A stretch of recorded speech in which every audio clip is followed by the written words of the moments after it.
Welcome to the Get the Step In podcast. I'm your host S2, and we about to get the step in, get the step in, get the step in. Hey, first thing first, my Bengals lost last night, man. Like I was distraught. So much like any Bengal fan watching this, I wasn't pleased with the outcome, needless to say. So we're gonna go over that, watch a few of the post-game interviews and things like that. And then we'll talk about Big Trump, you know what I'm saying? Big Daddy Trump. He got another interview, so we'll check out the interview, see what's going on there, and then we'll wrap it up discussing some Diddy things, figuring out some Diddy updates. First thing first, I need to check and make sure I'm sounding right. So if you're watching this on the playback, you want to skip it a few seconds. Check my sound. One second. All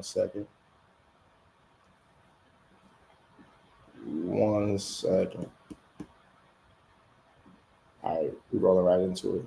I think I'm sounding good.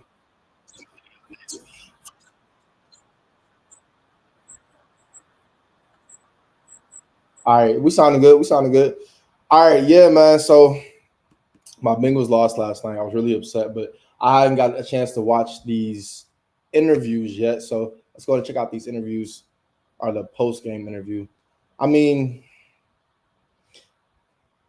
I'm not gonna get too much into it. I'm gonna watch this and then we're gonna talk about it just from a Bengals fan perspective, bro. Because I was salty last night. Like I don't know about y'all, man, but actually I know everybody was salty last night. But it's like let's watch this first and then we'll talk. All right. Yeah, that was a tough one. So we didn't get the win. Is there anything particular frustrating kind of how that happened? No. I don't think I've ever seen you go inside the office, not the locker room. Is there any particular reasons why? No, it's just a private conversation with Zach. At 0-3, the odds, you could say. The Bengals. Wait, what did he say? No, it's just a private conversation with Zach. Office, not the locker room. Is there any particular reasons why? No, it's just a private conversation with Zach. At 0-3, the odds, you could say, for you guys to make the postseason, definitely not in your favor, but before you can even talk about that, I assume the focus is to get a win next week in Carolina. As the leader of this team, obviously I know you guys played well on offense, but how do you get this locker room in a feeling of that the season isn't over and carrying the momentum you guys had on offense into next week? Yeah, we just come back to work on Wednesday, come in tomorrow, watch the tape, improve the things that we can improve, come back on Wednesday and have a great practice, bring great energy, and try to get better. That's all you can do. 0-3, obviously. This is a cluster. I mean, we're going to talk about the same stuff in this post-game interview. I just know we can't go 0-4. That's really the big thing. We can't go 0-4. I mean, let's finish this up. Not very good, not where we want to be. So we just got to come back on Wednesday, try to get better. How disappointing is it? Not just going 0-3, but two teams that really drafted the top three last year, you got them at home. Does that add to any of the frustration about the start, kind of how things went?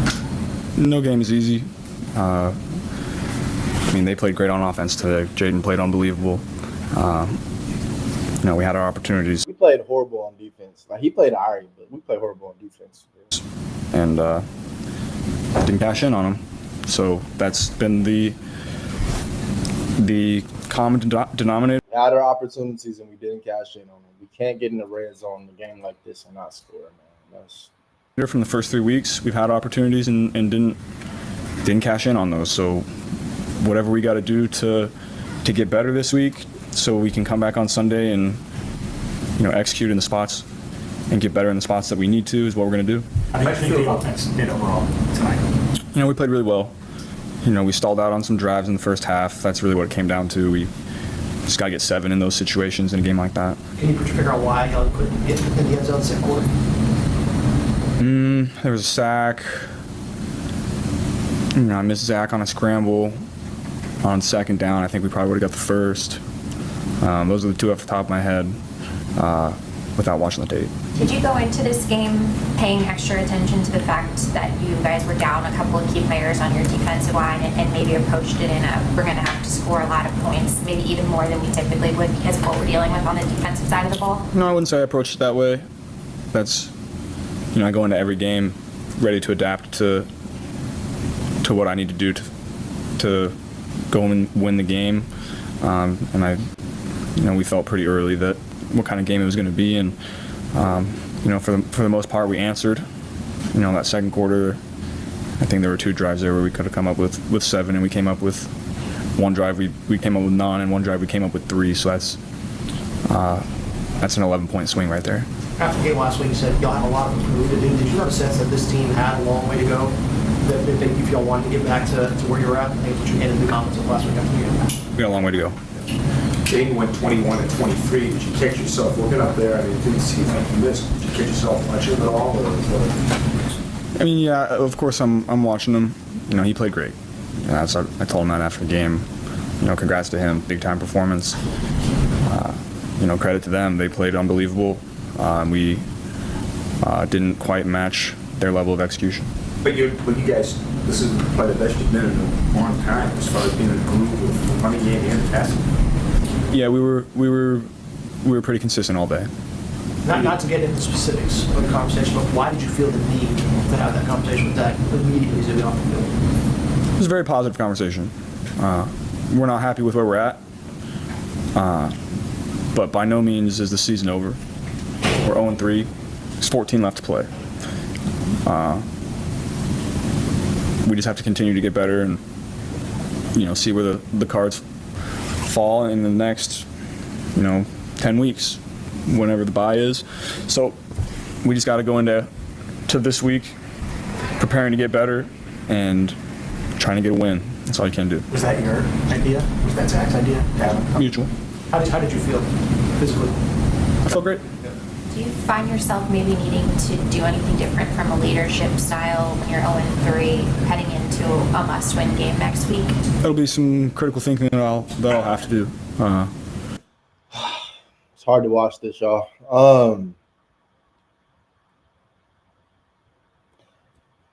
Burrow, I mean,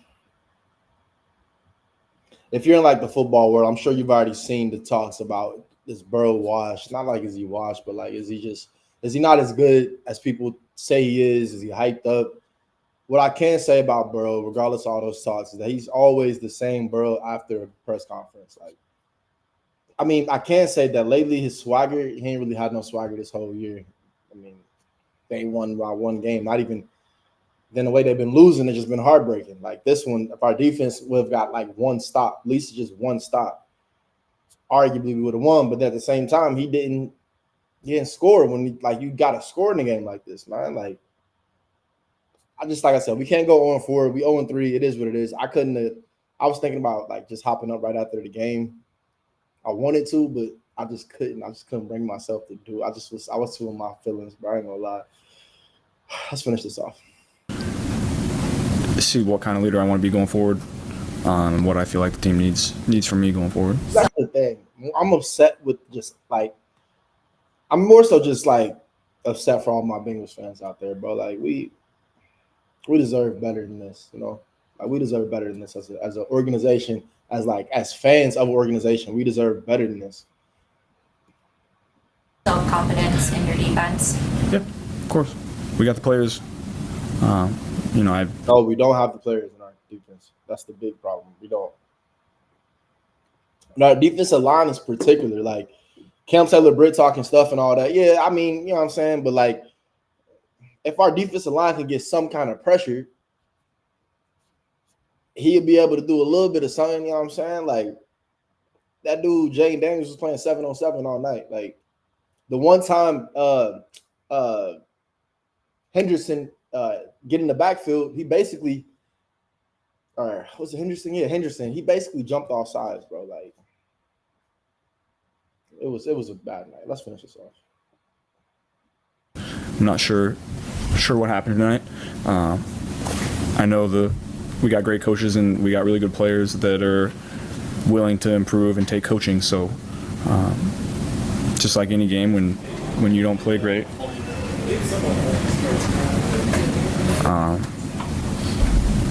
you're going to learn from your mistakes and get better, and that's all you can do. How do you think T looked tonight, Joe? T looked good. He made some big plays for us on 3rd down, and he's just getting his feet back under him, so he's going to continue to improve. It was good to get that connection with Jamar going. Those deep balls as well. I think we saw 21 just with a single high. I mean, how good was that? Is that going to be for y'all on the board? Yeah, that's we caught a couple into single high coverage today.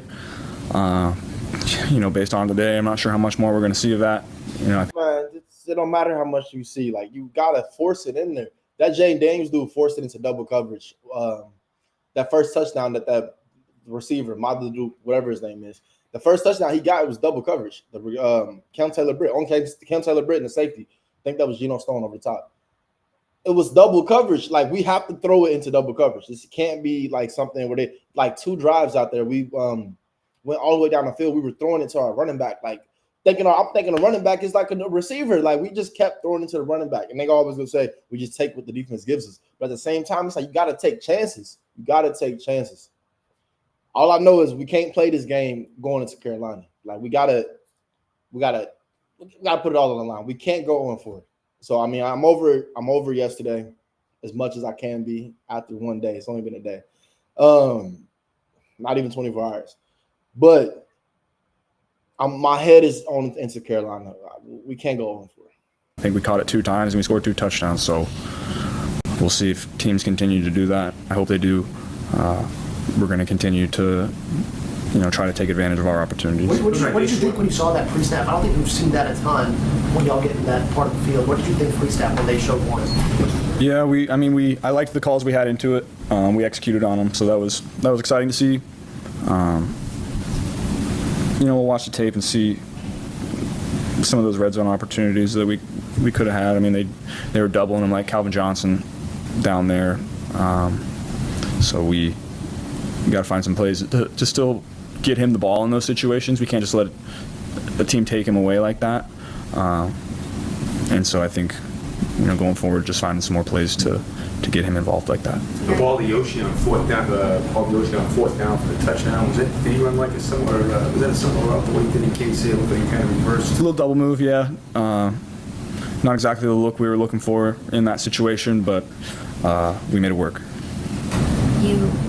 A lot of your football career has been about you overcoming adversity and odds when they're stacked against you. You seem to take pride in being able to do that. So how do you feel about that challenge and knowing that the odds are definitely stacked against you, but it's an opportunity for you to once again overcome a situation? Yeah, exciting opportunity, just like every season is. Let me show you how we do stuff around here. Actually, my department uses Monday.com, so I'm good. There's going to be some big games down the stretch that we're going to have to step up for. We haven't played any division opponents yet. Steelers are 3-0. Other teams are 1-2. We're 0-3, and we play all 6 of those games still coming up. So we're by no means out of it. But playoffs and winning the division is the furthest thing from my mind. We just got to get better this week. We didn't envision ourselves in this spot, but here we are. So only thing I'm gonna say about Burrow, and I'm gonna leave it be, because like I said, I'm really over it as much as I can be after less than 24 hours. Only thing I'm gonna say about Joe Burrow is that for the longest of time, Joe Burrow was the reason why we won. Right? He was the reason why the defense. He was the reason why the Bengals were good. He was the reason why we won. Couple times, he was the reason why we lost. In particular, the Chiefs game. Of course, we didn't like the defensive holding call, but you know what I'm saying, when he ended up fumbling it, and then but we don't like all I'm saying is he needs to make clutch plays for us to win. That's who he's always been. His first year, when our offensive line was depleted, we won like 6 games, all because of him. The next year, we go to the Super Bowl, all because of the Burrow and Chase connection. When we get Chase rookie year, a lot of those games, I don't know if y'all remember, we were down like 25 points or 20 points, something like that, to the Chiefs. What I'm saying is we came back, we were doing a lot of stuff, and Burrow was the reason why we won. We got to get back to Joe Burrow being the reason why we won. That's all I'm saying, y'all. Let's finish this off, and we'll get into some Trump stuff. So we got to own it. We've got to take accountability in all areas. I knew that was going to be a difficult football team. I saw what they did last week on offense. They scored on every possession last week. They scored on every possession this week. And so I knew. They got a field goal on every possession last week. Let's add context. They scored touchdowns on damn near, was it every possession? Or it was like almost every possession except for like 2 of them this week. Major difference. They scored field goals on every possession last week. That was a dangerous team, and they were ready for us, and they made more plays than we did today. You got to give them a ton of credit. They dictated the flow of the game, and we couldn't do enough to create a turnover, make a play for ourselves, and go win the game. Zach, were you surprised or disappointed in how the defense played? It's a good offense. We got to get stops, and we never really put them in a third and long situation until that last one. That was really the first time that we put them behind the chains. And so when they can dictate the tempo, which they did, they were on the ball, they dictated the tempo. They kept themselves in really manageable situations. I thought the quarterback played great, 2 incompletions, made a lot of plays with his feet. So it was a difficult challenge, and obviously it wasn't enough from us today. Oftentimes, Zach, you guys make adjustments, especially after halftime. What adjustments could you not make today? It's a tough start to start the half. We felt good coming out of half. We give up a big kickoff return, put them right down there, and then again, there was just kind of one play in each drive that we just needed to make that stop. There was one situation where we had them behind the sticks, and there was some tackling in the perimeter. Certainly, that's got to improve. But it's a disappointing way to lose. As you watched defensively, how much did you feel like the lack of pass rush was really opening things up for what Jaden and Washington? Yeah, it's when you got an athletic quarterback that can make plays with his feet, it's tough. It's similar to some guys that we play in our division in terms of how he can beat you that way. And again, we didn't do enough to affect him today. When you look at the defense, Just realized that the AFC North got 3 black quarterbacks. does it start right now with stopping the run? I think there were some tackles on the perimeter. I think we had a chance to get the ball carrier down on some quick screens, some perimeter bubbles, and things like that. So you can call those run plays. It's really just an extended handoff out there at the perimeter, and we got to get back to work and do a better job next week. Taylor Britt made some headlines with his comments about the Commanders' offense and saying it was a nice college offense. Did you have an issue with that? Do you feel like those are... That's not what we do. That's not what we do. We praise our own team, praise the other team. We don't need to take shots like that. Man, be quiet. I like him talking stuff as long as he can back it up. I think that's what Coach really saying, because if you can back it up, nobody cares. Just back it up. Like when he talked stuff Kansas City last week, he made up with it with that one interception, right? That's why he was able to talk again this week, because he did get burned last week. But this week, it was horrible. That team hasn't punted in 2 weeks. They've scored on every single possession the last 2 weeks. So I've got a tremendous amount of respect for what they're doing over there. I've known Cliff a long time. I knew paired with that quarterback, this was going to be a very dangerous offense to play against, and they've proven that so. Is that a conversation you have with Cam? Yeah, that's between us. So it looks like you and Joe went to the coach's office. Did y'all have a conversation after this, or no? Just immediately after off the field, because he didn't go straight to the locker room with his radars. No. Do you fear Trent Brown's injury to be a long term? It doesn't look good. Trent Brown. Look at that face. That's exactly how I feel. That's how I feel, Zach. I feel you, bro. Were there struggles getting the right personnel on the field on defense in the goal line situation? There were some substitutions they had. We're just trying to match the substitutions, and there was one in particular where we struggled. Is there anything particularly frustrating, not only just being 0-3, but the fact these are two of those losses? Yeah, I think, we have to create our own opportunities. When you right there, you got to create your own opportunity. lose 3 one-score games, no one's going to give you anything.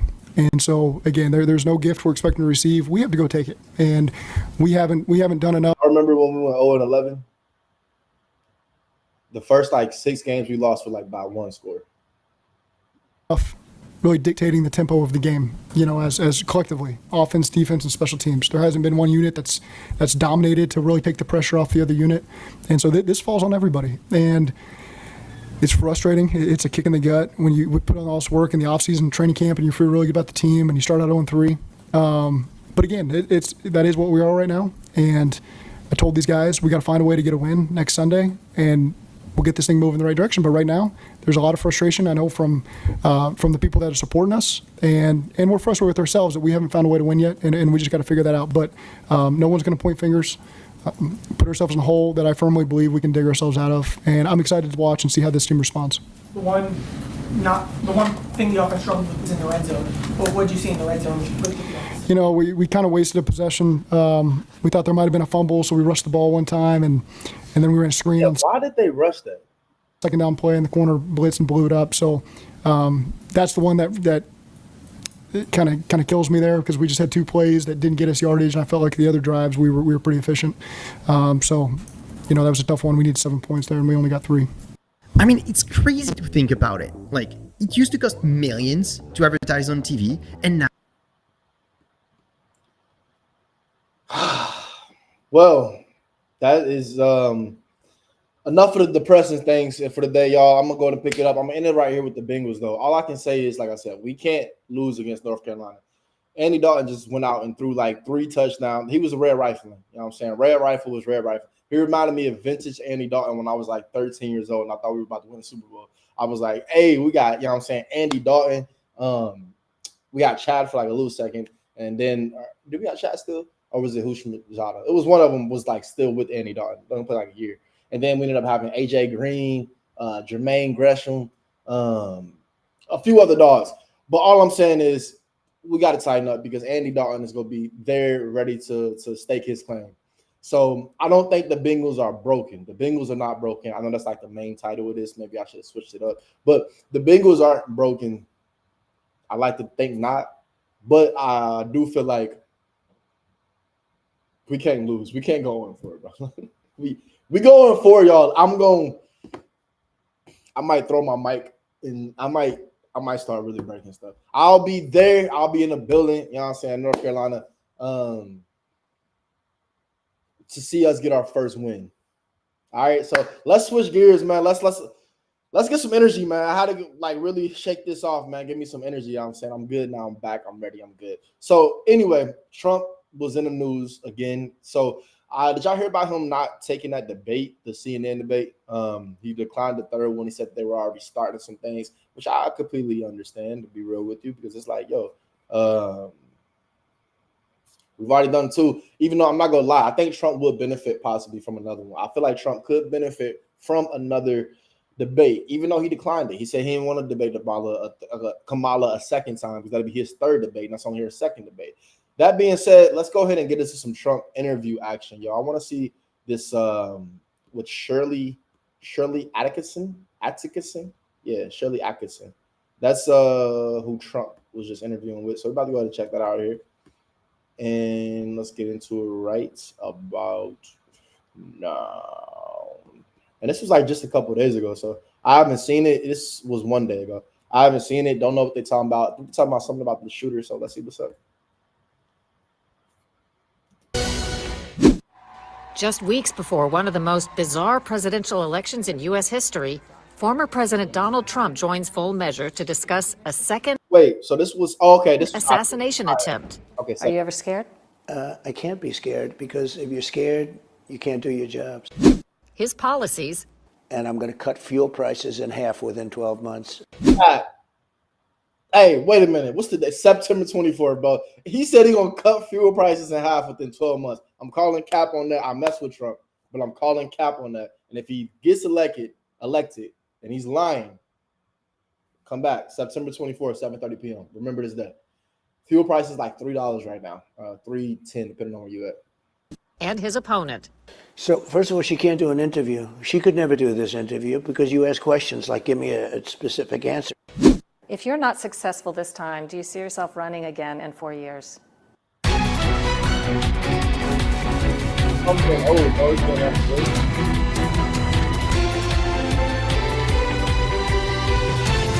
If Trump runs again after this one, he'd be like 90 years old. He'd be like Joe Biden. Trump, thank you for agreeing to an interview less than 7 weeks before the election. Thank you. Harris and her campaign have called you an existential threat, a danger, and said that you will be a dictator. And after the second attempt on your life in a row, afterwards, Hillary Clinton said, you're a danger to the country and the world. Do you blame that kind of rhetoric in any way for inspiring assassination attempts, or do you think it's completely unrelated? Well, I do, and a lot of people say that. But more importantly, it's really just the opposite. They are a danger. They're destroying our country. They're allowing millions and millions of people to come into our country that shouldn't be here, people from jails and people from gangs that are all over there, like Caracas in Venezuela. Their crime is down 72%. You look at what's happening all over the world. And I'm not just talking about South America. I'm talking about prisons are being emptied all over the world. They're dumping them into the United States. Criminals are being taken off the street in cities and places all over the world. They're being dumped into the United States. Mental institutions are being emptied out into the United States. They are a threat to democracy. What they're doing to our country, they're poisoning our country. They're poisoning it. And you can take a look in Ohio. All right, y'all. Like I said, I mess with Trump, but does he seem a little tired? Just a little bit. Seem a little tired to me. His energy don't seem all the way there, but he's real poised. Maybe that's just the demeanor of this interview, the mood of it. He has to be a little bit more collected, kind of like Lex Friedman podcast, something like that. Maybe that's just the vibes that they give him, but we'll see. What's happening? You can take a look at Aurora in Colorado and see what's happening. But those are two that have been in the news. You have hundreds of little towns and cities that are being taken over by migrants, or at least being horribly affected by migrants. We have 21 million, at least 21 million. They have a lower number. They say 16 million, whether it's 16 or 21, but I think it's much more than 21. And they've come into our country, and they're tough, and they're nasty, and we're going to have to do something about it. Do you know how many people that is that came in illegally, bro? Rewind that back real quick. Whether it's 16 or 21, but I think it's much more. 16 or 21 million.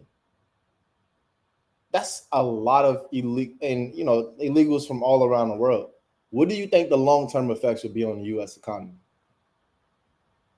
I mean, it could be good and bad, but I feel like for the most part, if we're talking about for the U.S. economy as a whole, could be good because it could stimulate the economy from the standpoint of the labor force, providing for some people cheaper labor as far as for business owners.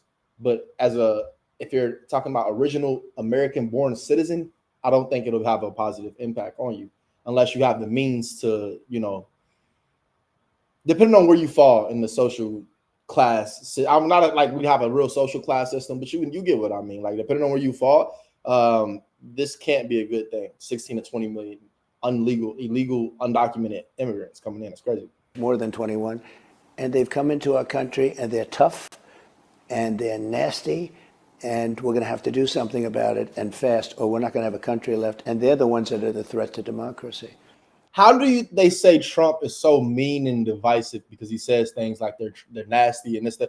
That'd be my thing, because like I get it, right? When people say that he's mean, he's divisive, I get why they would say that because he's using these words, but it's like, do you understand why he's using these words? If he's divisive for calling illegal, undocumented immigrants mean, nasty, or whatever you call them, then what does that make the people that are allowing them to come in? You feel me? Like, does that make them divisive, or does that make them inclusive because they're allowing these people to come in? And granted, he doesn't know them personally, so he doesn't know if they're nasty or mean or whatever. Like, people get so lost in the specific words that he say that they get the point misconstrued, right? That's what I be thinking when I come to Trump. Like, I used to be like that. Like, I'd be like, like he just called them nasty. Like, that's so mean. But it's like, bro, do you understand that they're coming in here illegally and they're undocumented and people are letting them come in? So what about the people letting them come in illegally? What are they? Are they all of a sudden inclusive? They're uniting the country because they're letting illegal immigrants come in? If elected, you will arguably be the most targeted president in American history, whether we're talking about foreign threats or domestic threats. Does it change how you can govern? If the Secret Service, or some people say they can't guard you effectively at a static golf course, how can they guard you on an overseas trip? Well, I think we just have to do what you have to do. The only ones that really are trouble are consequential presidents. So in that way, it's a very nice honor. But it's true. I mean, I was a very consequential president and would certainly be, and maybe even more so this time, because I understand the system, I understand countries, I understand who rips us and who doesn't, and a lot of people don't. A lot of people don't have a clue. They don't even know what's happening. And I think that I will feel safe. I think I'm going to feel safe. Are you ever scared? I can't be scared, because if you're scared, you can't do your job. So I just can't be. I have thus far had somebody protecting me, because you almost think it couldn't have just been two times. I mean, two times. If I go another 300 or 400 yards walking, which I would have been there in a few minutes, right? Probably 15 minutes. Nasty things could have happened, would have happened. But we had a very good Secret Service agent that spotted a rifle coming out of a very, very dense group of trees and foliage and plants saw the rifle, and he started shooting. He didn't talk, he shot. And then they caught him with the help of a woman, by the way, that got the license plate, and they were able to get him in a high-speed chase down a highway. That was one. And then, of course, Butler. Everyone knows about Butler. Bro, he's out there golfing, just out there just golfing.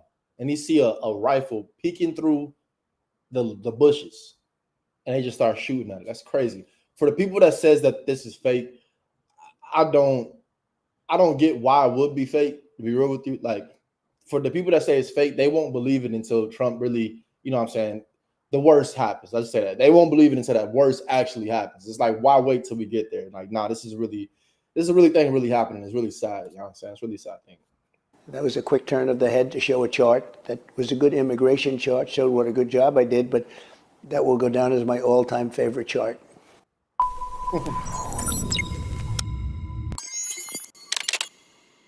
The chart, if he didn't turn his head, it would. In looking at a possible second term, I think people are curious what specific positions you've discussed giving to Bobby Kennedy, Elon Musk, and Tulsi Gabbard. 3 people, by the way, who were Democrats, or in the case of Musk, I don't know, at least supported Democrats. What specific positions do you see them holding? And we have a lot of other Democrats that have come aboard and will come aboard.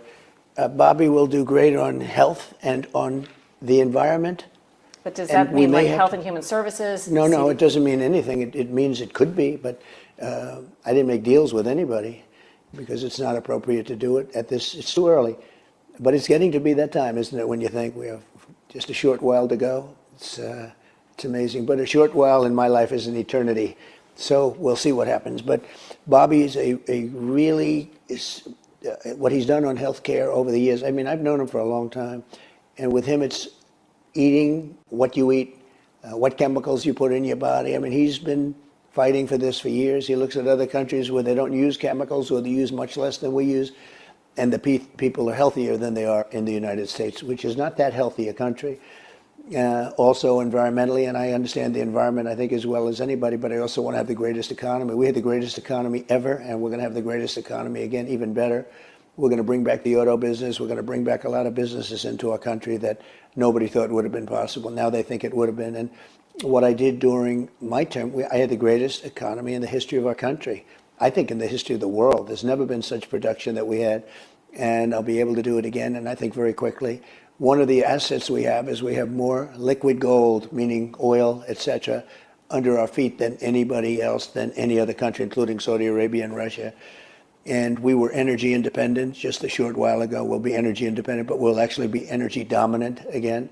And we're going to make a lot. I like watching this Trump interview. I'm actually learning stuff. Whereas, like, when I watch Kamala interviews, I don't really learn much. It's just like I actually like her personality. Trump is, like I said, his energy not there, though. Just me being, his energy's not here, right here. It just doesn't seem like it. A lot of money. We're going to pay off debt. We're going to pay down debt. And we're going to do things that nobody ain't got a lot going on. I understand. Would have thought possible. But Bobby's great. Tulsi has always been good from the standpoint of common sense. She's like a common sense person. I've watched her for a long time on shows. I've known her a little bit. And it was a great honor when we got her. She's, you're right, she was a Democrat and popular too in Hawaii.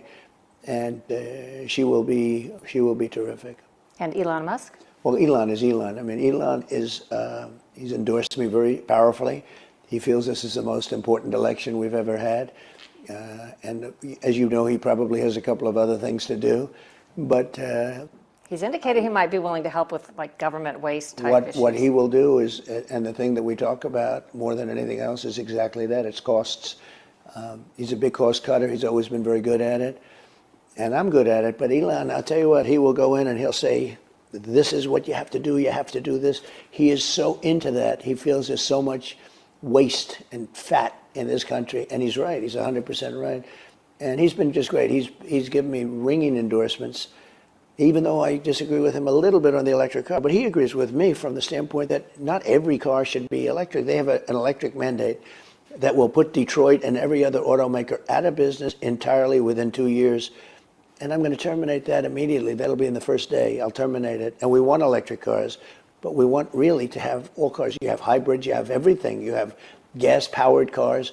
We have gasoline, more gasoline than anybody else. We want to use it. Right now, they're mandating electric cars. They don't go far. They're very expensive, and they're going to be built in China. Yo, you for sure, in my opinion, should keep should keep having all cars, right? Like, for one, it'll be good for capitalism, just for the sake of giving people more options and also letting the companies compete against each other. You can't just have full electric car companies, right? Because then some companies have more access to technology, and those companies will be more superior than other companies. Why not give people the freedom to at least be able to choose? But I think in California, they got some kind of law as well where they're going to stop making or allowing California gas vehicles to be on California roads in like 2035. Don't quote me on that, but it's something like that. Look it up. In China, and what the auto workers, the union, has done is just a disgrace. We've lost 50% of our business over the period of 25 years. A lot of it went to Mexico. A lot of it went to China. It went all over the world, Japan. It went all over the world. And we're going to get it back. We will be at a level that nobody would have thought possible with automaking.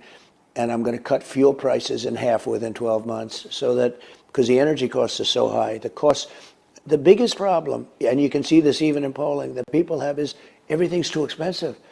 Because under Harris or Biden or both, you can call it any way you want, under this administration, the costs have gone out of control. People cannot afford it. If I cut energy, and I'll be able to cut it in half within 12 months, if I do that, the world that we live in will be a different place. That is true. We continue our conversation with former President Trump after a break. This is the $1 billion Black Tiger strategy that Kylie Cosmetics used to do over $400 million.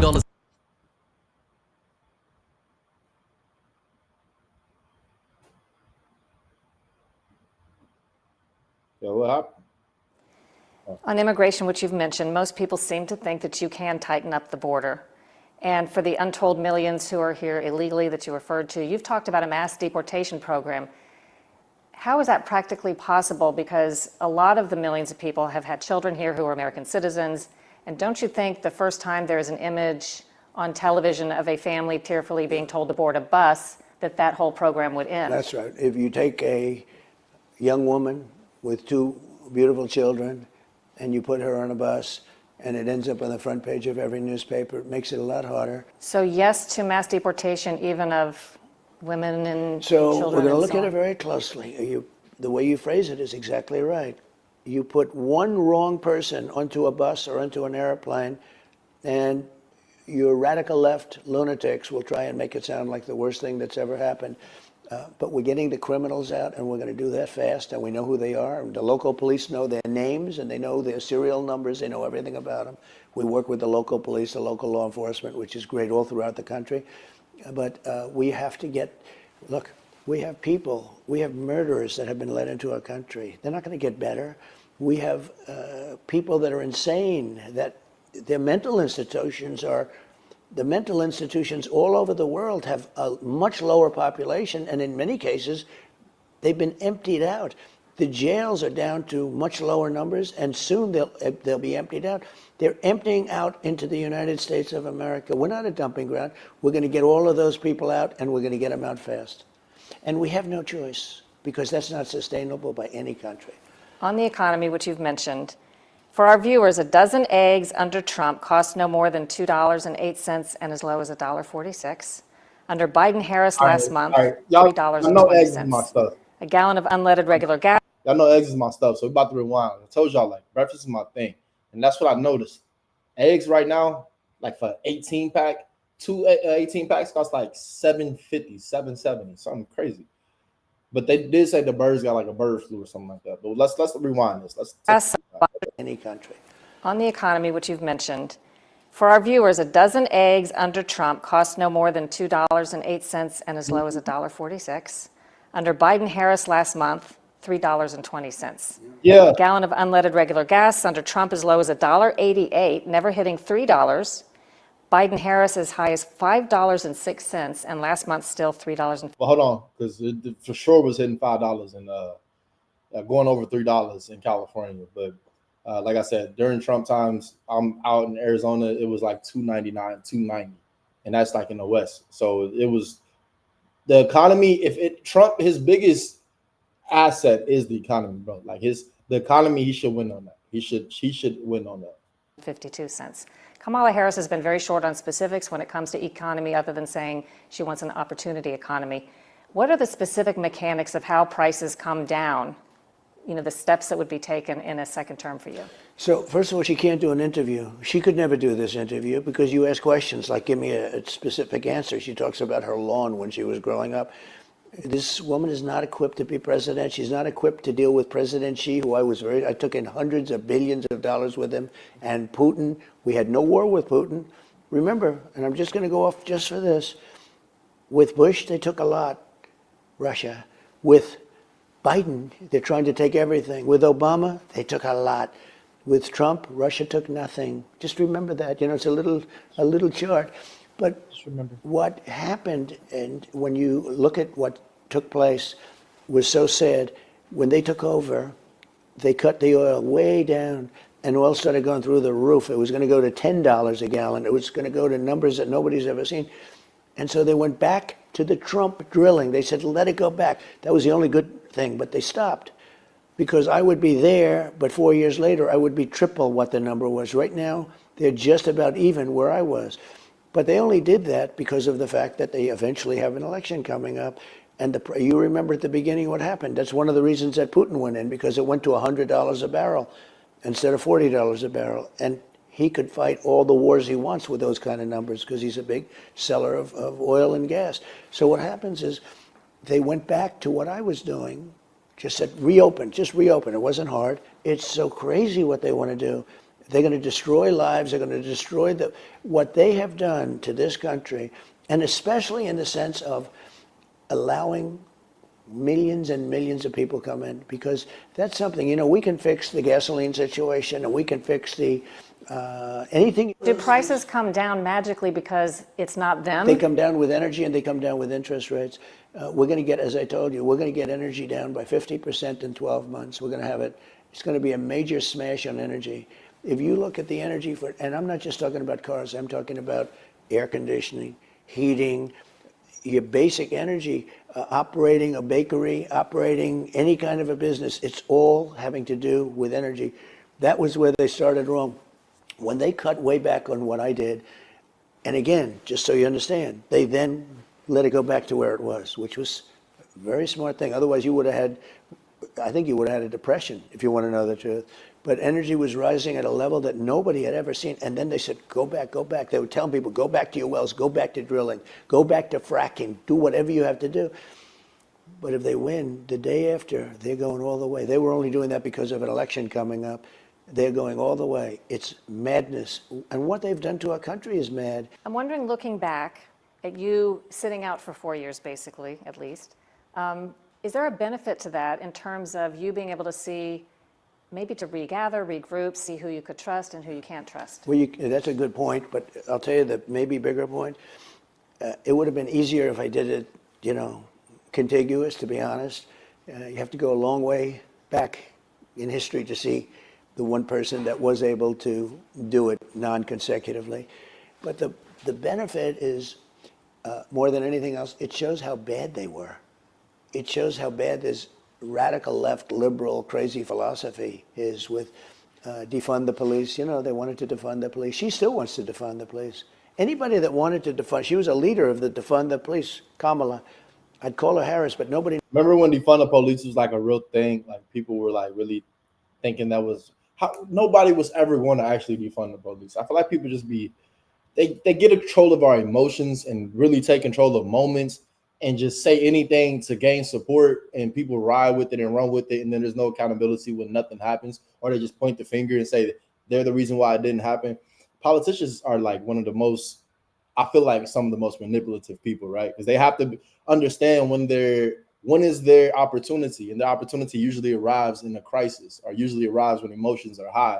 And in order to get emotions high, sometimes they create a crisis or create something and make it way bigger than what it is, which is why I rely mainly on independent media sources.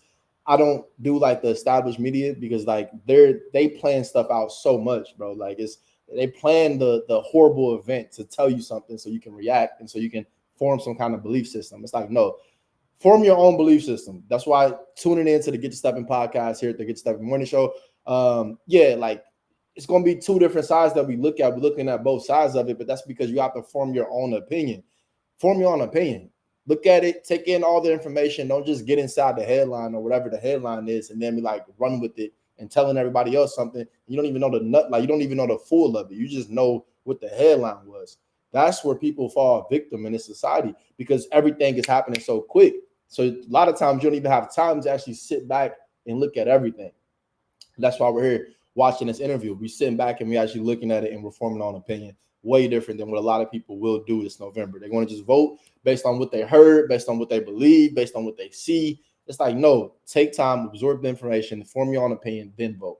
Don't just vote because of identity politics and a whole bunch of other nonsense that really don't mean anything. The most thing that means anything is what you think and also what benefits your own personal life experience, which is way different than mine. So take in this information, see how it relates to you. If it does, great. If it doesn't, get the stepping.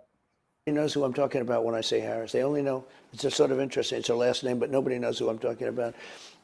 Defund the police, all of these different things. It shows how bad they were. It shows how much they don't work. And I think it makes it much easier for me to do my job. People want us to do the job. They've got to stop crime. They've got to stop crime. You go out for a loaf of bread today and you end up getting mugged, killed, shot. If you look at Chicago, just a short while ago on Labor Day weekend, they had over 100 people shot, 17 people died. You don't have numbers like that in Afghanistan and all these other countries we talk about as being unsafe countries. It's been like that in Chicago for a minute, though. Numbers like that. You take a look at Chicago, you take a look at the crime all over the United States.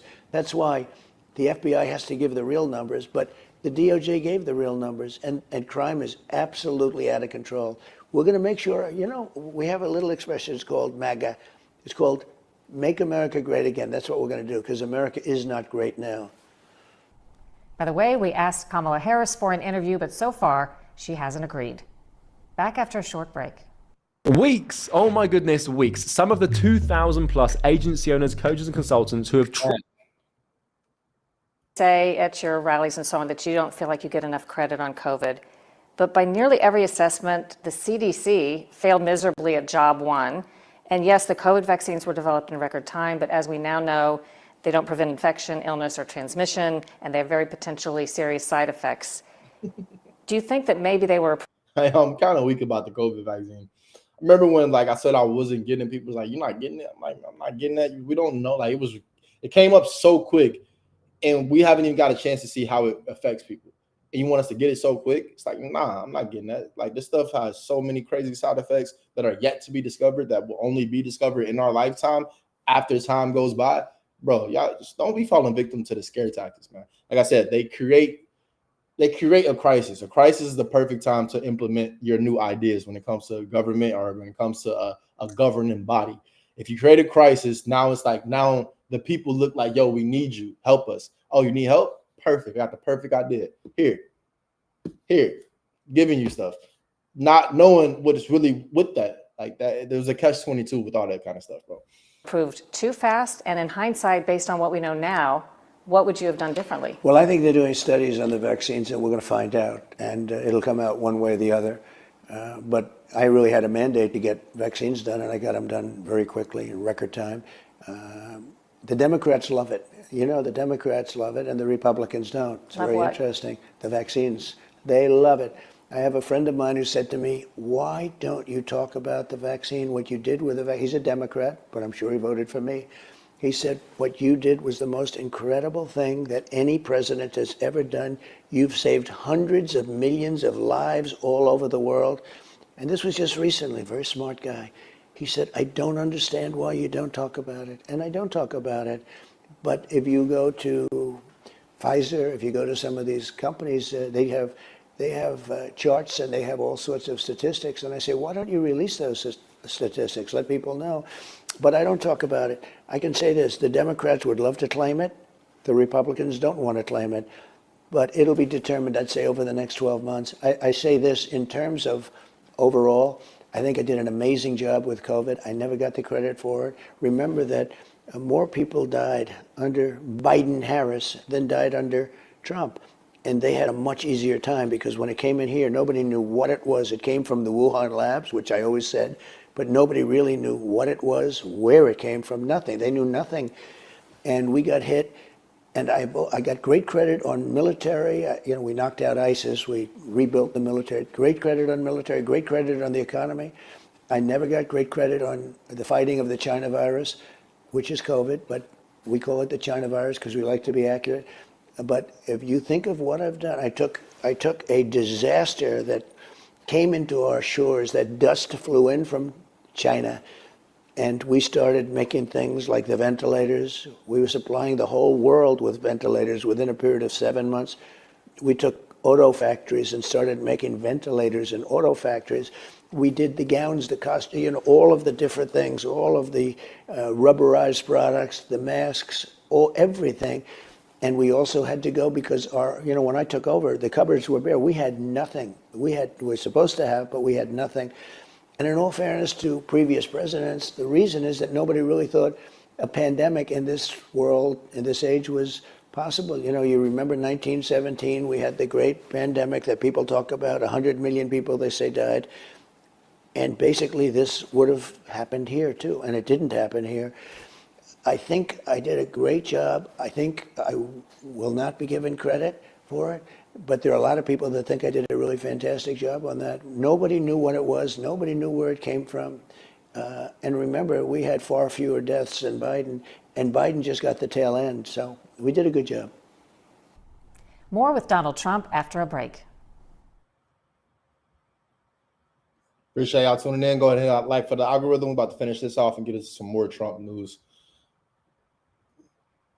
I have two quick questions that are just sort of one sentence maybe. What are two things you do to stay healthy?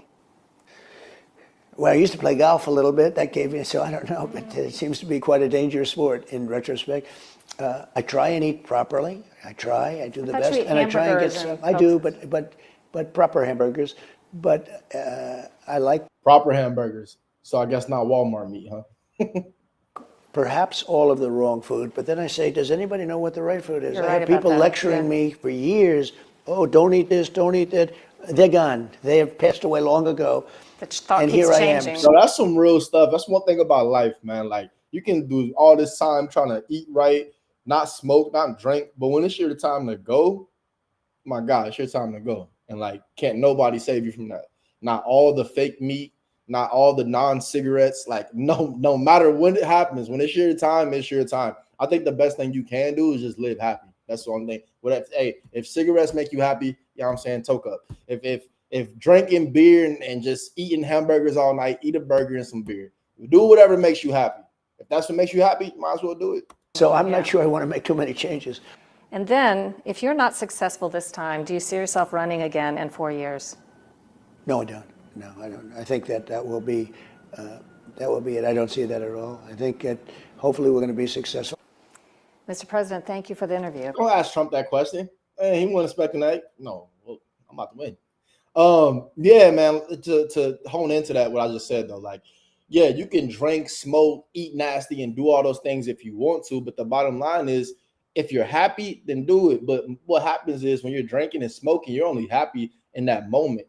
Once it passes, then you're not happy. And then you're kind of just like wanting to do that again to be like more happy, or your body becomes dependent on it. Or like after a heavy night of drinking, I drank so much the other day, bro. I was trying to recover for like 3 days. I drank like a lot, and I was trying to recover for like 3 or 4 days, meaning my body was just like feeling groggy.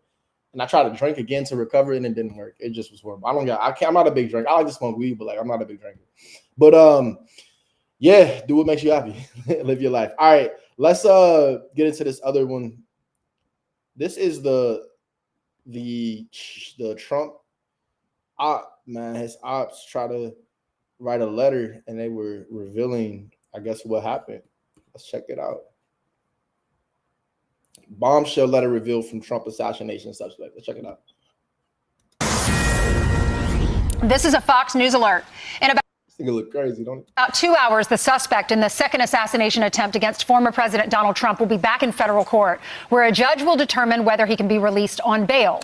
Brooke Sigmund has brand new reporting that has come out in the last half hour about the suspect's movements and a note he wrote long before the attempt. Brooke? Yeah, that's right, guys. So Ryan Ruth will appear in a West Palm Beach courtroom today at 11 a.m. Eastern time. This is the DOJ releases this letter from Ruth where he says, quote, this was an assassination attempt on Donald Trump. Now, this letter came from a civilian that contacted police after they say Ruth dropped off a box at their house several months prior to the attempt. After learning of the incident, the witness opened this box and found ammunition with the letter that also says he will offer $150,000 to whoever can, quote, complete the job. So he knew months ago that he was going to fail? Something don't smell right here. Hold on, let's finish it off. If he failed. The DOJ also saying if he failed. Ruth had 6 cell phones and 2 license plates, and his internet history revealed he looked up Trump locations into October and had to travel from Palm Beach to Mexico. Last week, he was charged with possession of a firearm by a convicted felon and possession of a firearm with an obliterated serial number. The charges came after a Secret Service agent noticed what appeared to be a rifle poking out of a chain-link fence at former President Trump's Florida golf course while Trump was golfing. The Secret Service agent fired in that direction of the rifle. A witness spotted Ruth then fleeing from the area, and he was arrested shortly after. Now, the 2 charges carry a combined maximum sentence of 20 years in prison, but federal prosecutors say stronger charges could be coming. Meanwhile, the House has unanimously passed a bill to enhance Secret Service protection for presidential candidates, and that bill is now heading to the Senate. Guys. Brooke, thank you very much. This so many questions. No kidding. So months ago, Ruth drops off at somebody's house a box, and the person didn't open it until Ruth popped up in the news. So obviously, this is just pure conjecture, but obviously it seems like, just like in the movies, dropped the box off and said, hey, if anything happens to me, open the box. And in the box, ammo, a metal pipe, building materials, tools, 4 phones, various letters. What's interesting is it sounds like he had no intentions of being killed by return fire, because he was trying to figure out how to get to Mexico. The plates on the Nissan, not registered, actually that car, so he had a bunch of extra plates. He had 2 additional license plates. He had 6 cell phones in all. He had 12 pairs of gloves. What's questionable, though, is in this letter it says this was an assassination attempt on Donald Trump, but I failed you. I tried my best, gave it all my gumption that I could muster. So does that mean he's tried in the past, or was he talking about this latest one? He failed. Ainsley, I also think, based on this letter, can we stop saying we don't know the motive? I mean, it's pretty clear in the letter what his motive and why he decided to do this and who was the intended target. I'm so sick of these press conferences where they come out for us and go, we don't know yet. We don't know his motivations. We don't know why he decides to do that. He spelled it out as what we would call in the legal field or criminal justice field as his manifesto. This is the manifesto. He even tells the person if he can't finish it, he asked someone else to finish it, and that he was going to give him, I think, $150,000. So this is a manifesto. We know the motive now. We should stop saying we don't know. They'll have to prove that he actually wrote this letter, that this was actually Ruth, and what attempt is he talking about? Is there another one that he tried and he failed? And also today, the judge is going to decide if he can be released on bail. We interviewed Jonathan Turley. He said, I doubt it. He probably will hold him, but he's being held for having a gun, even as a felon, which is illegal, and then taking off the serial number of the gun, but not charged yet with any stricter laws, like trying to assassinate a president or trying to assassinate a Secret Service officer. So the Attorney General for the state of Florida, she has said that they are expecting more charges against. Yeah, more charges. I mean, you would think he gets charged with that. That is pretty crazy, though. So bro been planning this. This was like his life mission to assassinate Trump. That's really a scary thing when you think about it. Like, his life purpose was to get Trump up out of here. And he almost succeeded. And think about a world where we wake up and Trump is not here. That's a sad place that I don't want to live in, because no matter how you feel about Trump, I mean, the fact that remains he is a presidential candidate. And if he able just to get touched like that, bro, then nobody's safe. Like, for real, nobody's safe. So you really got to think about it. No matter how you feel about Trump, nobody wants to wake up and just hear Trump is out of here. All right. So that Roof, whoever that guy name is, man, give him everything. So they make an example out of him for sure. All right, so now we're about to get into this capital gains tax, because when it comes to the unrealized capital gains tax, guys, I know you've heard about it. I know a lot of you guys may have, has your feelings, or maybe just heard, rumblings about it, but nobody really breaks it down like this guy right here. This video 1 day ago, Valuetainment came out 1 day ago, 358,000 views. Now, Patrick Bet David, if you're not familiar with him, he is, let's say Republican leaning, but he always just gives you the facts, and that's why I mess with him. So no matter if you're Democratic, Republican, voting for Trump or Harris, pay attention, guys, because this is how Kamala Harris, $4 trillion tax plan. He says destroy the economy, but this is how it will impact the economy nonetheless. All right, so let's go ahead and check this out right here, right now. Right, and this is what happens if Kamala Harris becomes a president. They have unveiled their tax plan of how much money they're going to take from you, and it's going to go to the U.S. government. By the way, when you hear this tax plan, we're going to break it down. Most people don't have time to go through this. We will in a very fast way, because here's what's going on. The constant narrative you hear is the wealthy don't pay their fair share in taxes, right? It's the poor that pay their taxes, but not the wealthy. Watch this. Bottom 50% of taxpayers in America versus the top 50%. What percentage of all the taxes in the U.S. do you think the bottom 50% pay? You ready?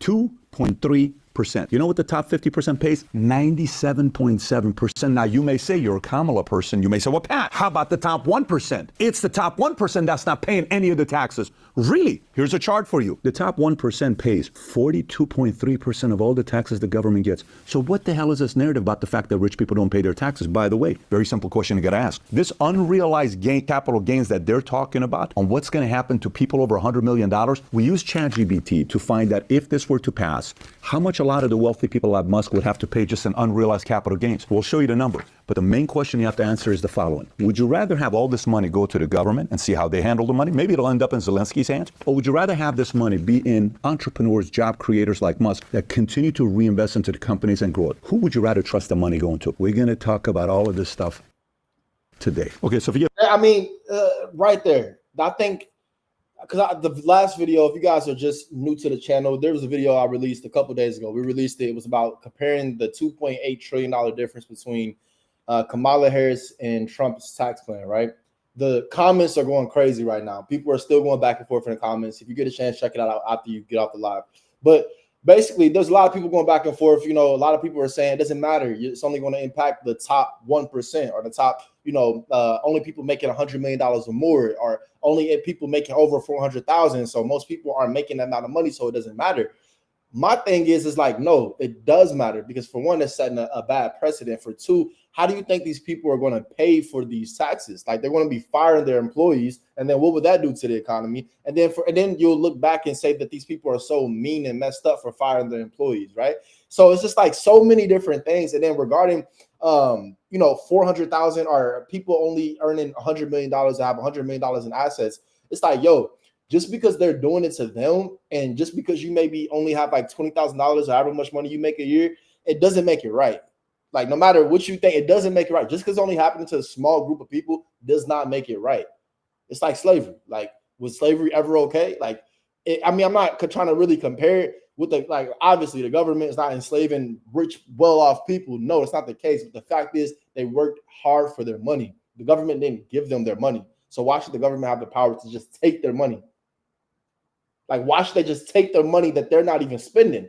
That's the thing. Like, people, this is unrealized. I mean, they're not spending this money. This is just money that's appreciated. This is equity being built. So they have to take that equity out and just give it to the government when the government didn't give them anything in return. And it's like, why not just let these people who clearly are great at generating money, because they generated billions and millions, why not just let them generate more money and keep their money? Maybe they'll create more economies or get the economy stimulated. The biggest thing is, we can't, as people that maybe earn under $400,000, determine and look at the people that earn $100 million and just say, it's your fault, It's like, how does that make sense? How do you logically think that makes? It makes zero sense to me. You can't point at a small group of people and say, you earn so much money, now you got to pay more. No. How about we stand up and realize that that's not right? As a people, we should all stand up. Let's finish it off, see what brother's saying, see what he got to say. And I'm going to stop it because, this is something that needs to be broken down, and a lot of people talked about it. So we really need to break this down. I'm going to stop it a few times very often. If you're tired of me stopping it, you might want to leave right now. All right. If value added this video, give it a thumbs up and subscribe to the channel. And before we go through the entire tax plan Kamala has, let's look at a few different things. Number one, yourself. If you own stocks, if you have money in the stock market, as of July 1st, 2024, the market cap of U.S. stock market was $55.2 trillion. In the last 30 years, the return has been roughly the S&P 500, 10.7%, $158 million Americans own stock. That's 61% of adults. The top 1% owns 54% of the stock. The top 10% owns 89%. The bottom 90% owns only 11%, but the bottom 50% only owns 0.6%. So they don't have a lot of money in the market. Now watch, this whole thing when you look at the source of income by AGI percentile, this income source for people doing their returns. It's all returns, then you go to the top 1%, top 0.1%, et cetera, et cetera. Blue represents wages, yellow is your investment, gray is retirement income, and orange is business owners. So if you focus on the 0 to 80%, that's the bottom 80% of earners, right? Most of their income, nearly 80% of their income comes from wages. Small portion comes from retirement, that could be Social Security, 401k, and annuity. Very small percentage comes from their investment, and then you got some from their business owner side, the orange. But go to the top 1%, right? That's the 99.99.9. Half is wages, then you have a little bit from retirement. Look what happens to the yellow. That's the yellow, the investment they want to target. Then you have business owner, right? Now go to the top 0.001%, all the way at the bottom. These are the billionaires, right? Very small is wages. Majority is what? Is investment. You don't even find anything on retirement, and then you have business owner. That yellow is what they want to target. That's called the unrealized capital gains for many. And so if you look at it and say unrealized. That's crazy. That's crazy, right? And it makes sense because, you know, when you're down here, part of the 0 to 80%, and basically the bulk of the population, most of your money is going to be you're working a job, right? So you earn the income from your job. You're not earning dividends from your investments that are able to support your lifestyle. That's a major difference on these different things. But for them to go after basically what supports their life and their lifestyle, and when it happens is when you are, you know, a high net worth, like the more net worth you gain, then you actually borrow, not really borrow, but you get a lot of money on credit. Right? You get a lot of money on credit because you have assets. So if you are worth $100 million, you don't have $100 million in cash, but you will be able to maybe go get a $100,000 line of credit just like within a snap of a finger, because they see that you have $100 million net worth. So you are good for the $100,000 as far as the line of credit. But you very often don't have, you know, just $100 million cash laying around, because if you're that wealthy, then you want your money to keep making money. And if your money's not making money, then ultimately you're losing money, because your money making money is what supports your lifestyle. And that's what this investment area means. Your investment area is your money making money. Realized capital gains, what does it look like? Here's a basic chart to look at. Okay, this chart here tells you in 2022, we don't even have the 2024 numbers. We're just going to look at 2022. Red is unrealized. That means taxes haven't been paid on that. You bought something for $100,000, a stock, now it's worth $1 million. The $900,000 that you haven't paid taxes on, that's unrealized gains. That's how much it's not been taxed. And even if we break it down a little bit more, this may give you a little bit more context. From 89 till 2022, $19.5 trillion of capital gains is realized and has been paid taxes of $3.4 trillion. The 48.2 is unrealized. The government wants to tax that. That's what Kamala Harris wants to do. They want to tax the unrealized gains. So again, before we go through the Kamala thing, the main thing I want you to think about is the following. Kamala Harris proposed a billionaire minimum tax target individuals with a net worth of $100 million or more, requiring them to pay a 25. See, this is it. Individual with a net worth of $100 million or more. Most people don't have $100 million. Like, most people don't have $1 million. So that being said, when you see this, most people, they're going to be like, okay, just let that group get taxed. Doesn't matter. But he just shows you that. I'm not going to keep rewinding it, but let's keep percent tax on their unrealized gains, profits on assets that haven't been sold. So you own the stock, you own this company, you haven't sold it. The money hasn't come to you. It's sitting there. It's paper rich. She wants 25% of that to be taxed. So we asked ChatGPT. This is what ChatGPT told us what it would look like if they paper rich. I don't know if you guys saw the WNBA stream that I did yesterday, but that's what I was talking about, right? Like these owners, they're buying their companies. They bought, one of the owners in the WNBA bought a league in 2019 for like $2 million. And today they're worth like $144 million. But it's paper money, right? Like they're not, that money's not in their pocket. The 144 million is not in their pocket. So my question would be, is like for even stuff like that, if your company, your business, your stocks, the government will be taxing that. Like they're taxing that. You have your business worth $144 million. Your business is not $144 million liquid. The government is still going to tax that $144 million. Like, do you understand that? That's crazy. That's robbery. That's literally robbery. By the way, we put the entire tax plan in ChatGPT. That's her plan from her words, their group. And we said, if this was the case, how much would Musk Bezos, Gates, Arnault, all these guys, what would they pay? This is what ChatGPT told us. Musk's unrealized gains is $92 billion. He would have to pay $23 billion of that unrealized. Bernard Arnault has $17 billion. 23 billion. Let's keep listening, bro. They're paying money that they already paid taxes on. They're paying taxes on money that they already paid taxes on. Plus, they're forced to take that money out. You get me? Like that money would just sit there. But if you have to pay taxes on it, then you have to take it out. Because where do you get the money from? Like in that example I just gave you, $144 million sports team. They bought it for $2 million. If you bought it for $2 million and you have to pay taxes on $144 million, which is going to be like 25% of that's like 40 million. It's like if your $144 million is not liquid, where do you get the $40 million from to tax it? It's really mind-boggling on how this is even being proposed. Like when you really think about how is this really even being proposed, bro? This is robbery. Like this is literally crazy. And he would pay 4.25. Jeff Bezos would pay 17.5. Gates 8 billion. Ballmer 11.3. Zuck 20.6. Page 10.7. Ellison 7.8. Sergey Brin 10.1. Warren Buffett 3.2. Now you may say, who cares? These guys can afford it. What's the big deal? Why are you protecting these billionaires? That's not the point. You ready? Let's say you're 62 years old and you have $700,000 in your 401k. You're getting ready to retire in the next 3 to 7 years, right? All of a sudden, this becomes a law. And billionaires' incentive is like, wait a minute, I have to pay this much taxes. Yes, guys, we got to lay people off. We got to fire people. Who? A quarter of the entire. Just said that. That's crazy. Our employee, we're firing everybody. Are you serious? Yes, because I got to find a way to pay these taxes. I don't know how to do it. I'm going to go broke. Well, that's not fair for you to do this. I have to do it. Boom. The market reacts. All of a sudden, the market tanks 50%. You're 62 years old. You had $700,000 in a 401k. You were hoping to retire by 7 years old, maybe 65 years old. That $700 becomes $350,000 overnight. How much longer do you think you have to work? Oh, it's not going to affect average middle Americans. We're only targeting the wealthy, not average and middle America. Really? Your competitors will wish they had known about Vibe. With Vibe, you can launch targeted TV and streaming apps. Really? What do you think these guys do? You think when the money comes in, they just go buy exotic cars that reinvest into the company? How do you think a company gets bigger by itself or somebody risking constantly reinvesting? They're delaying the outcome of them taking money off the table. That's a lot of risk when you have paper wealth. So somebody could be worth, there was a time on paper, I was worth a couple $100 million, but in cash, I was only worth $5 million. So you are so rich on paper, but if this thing goes out of business, I'm not worth $200 million because we kept reinvesting and reinvesting. Same thing I just said, right? About the sports teams. If it's 2 million on paper, bro just said he had 5 million. Or excuse me, on cash, 5 million, but on paper, hundreds of millions, because the equity of the business has been built up. But now if you tax the equity of if you're taxing equity, if you're taxing equity, what's the point of building equity, right? Like that's the point of if you're buying real estate, if you're buying a house.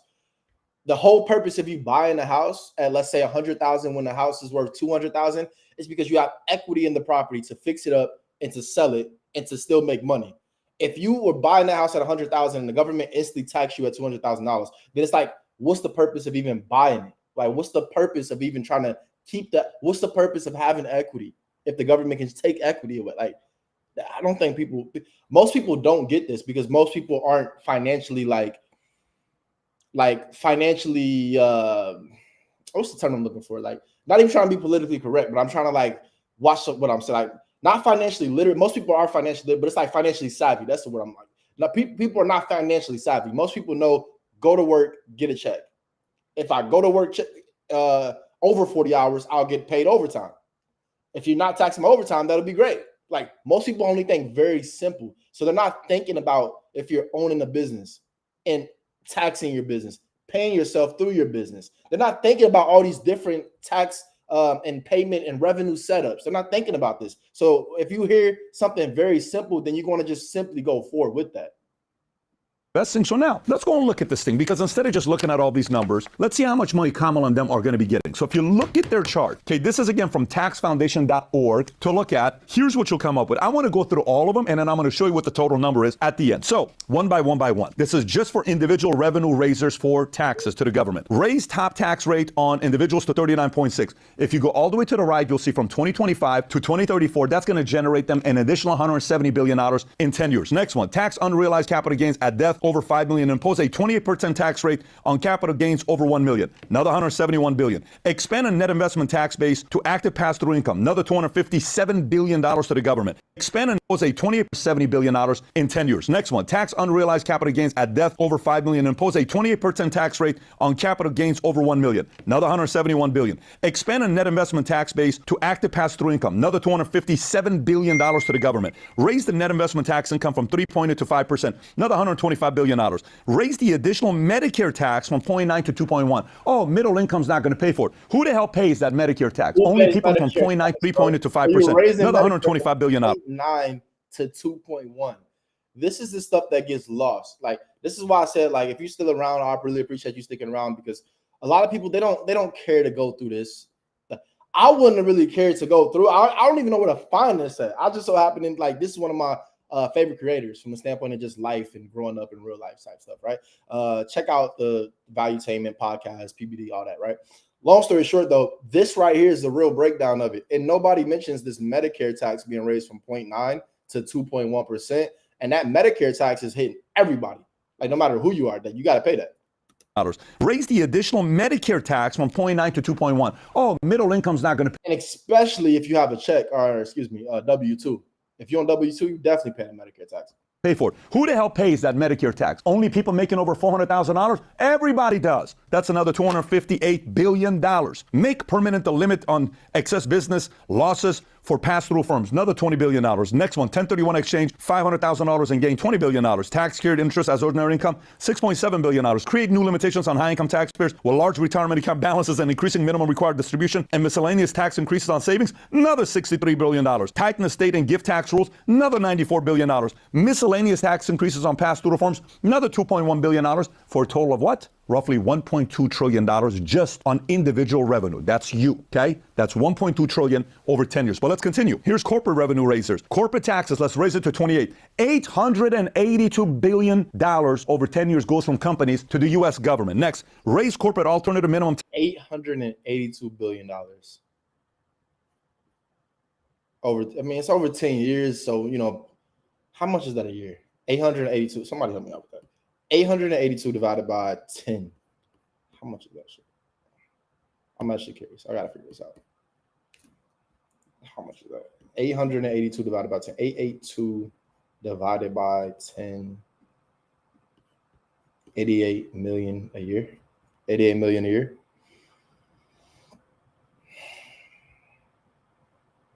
Somebody got to pay for these wars, right?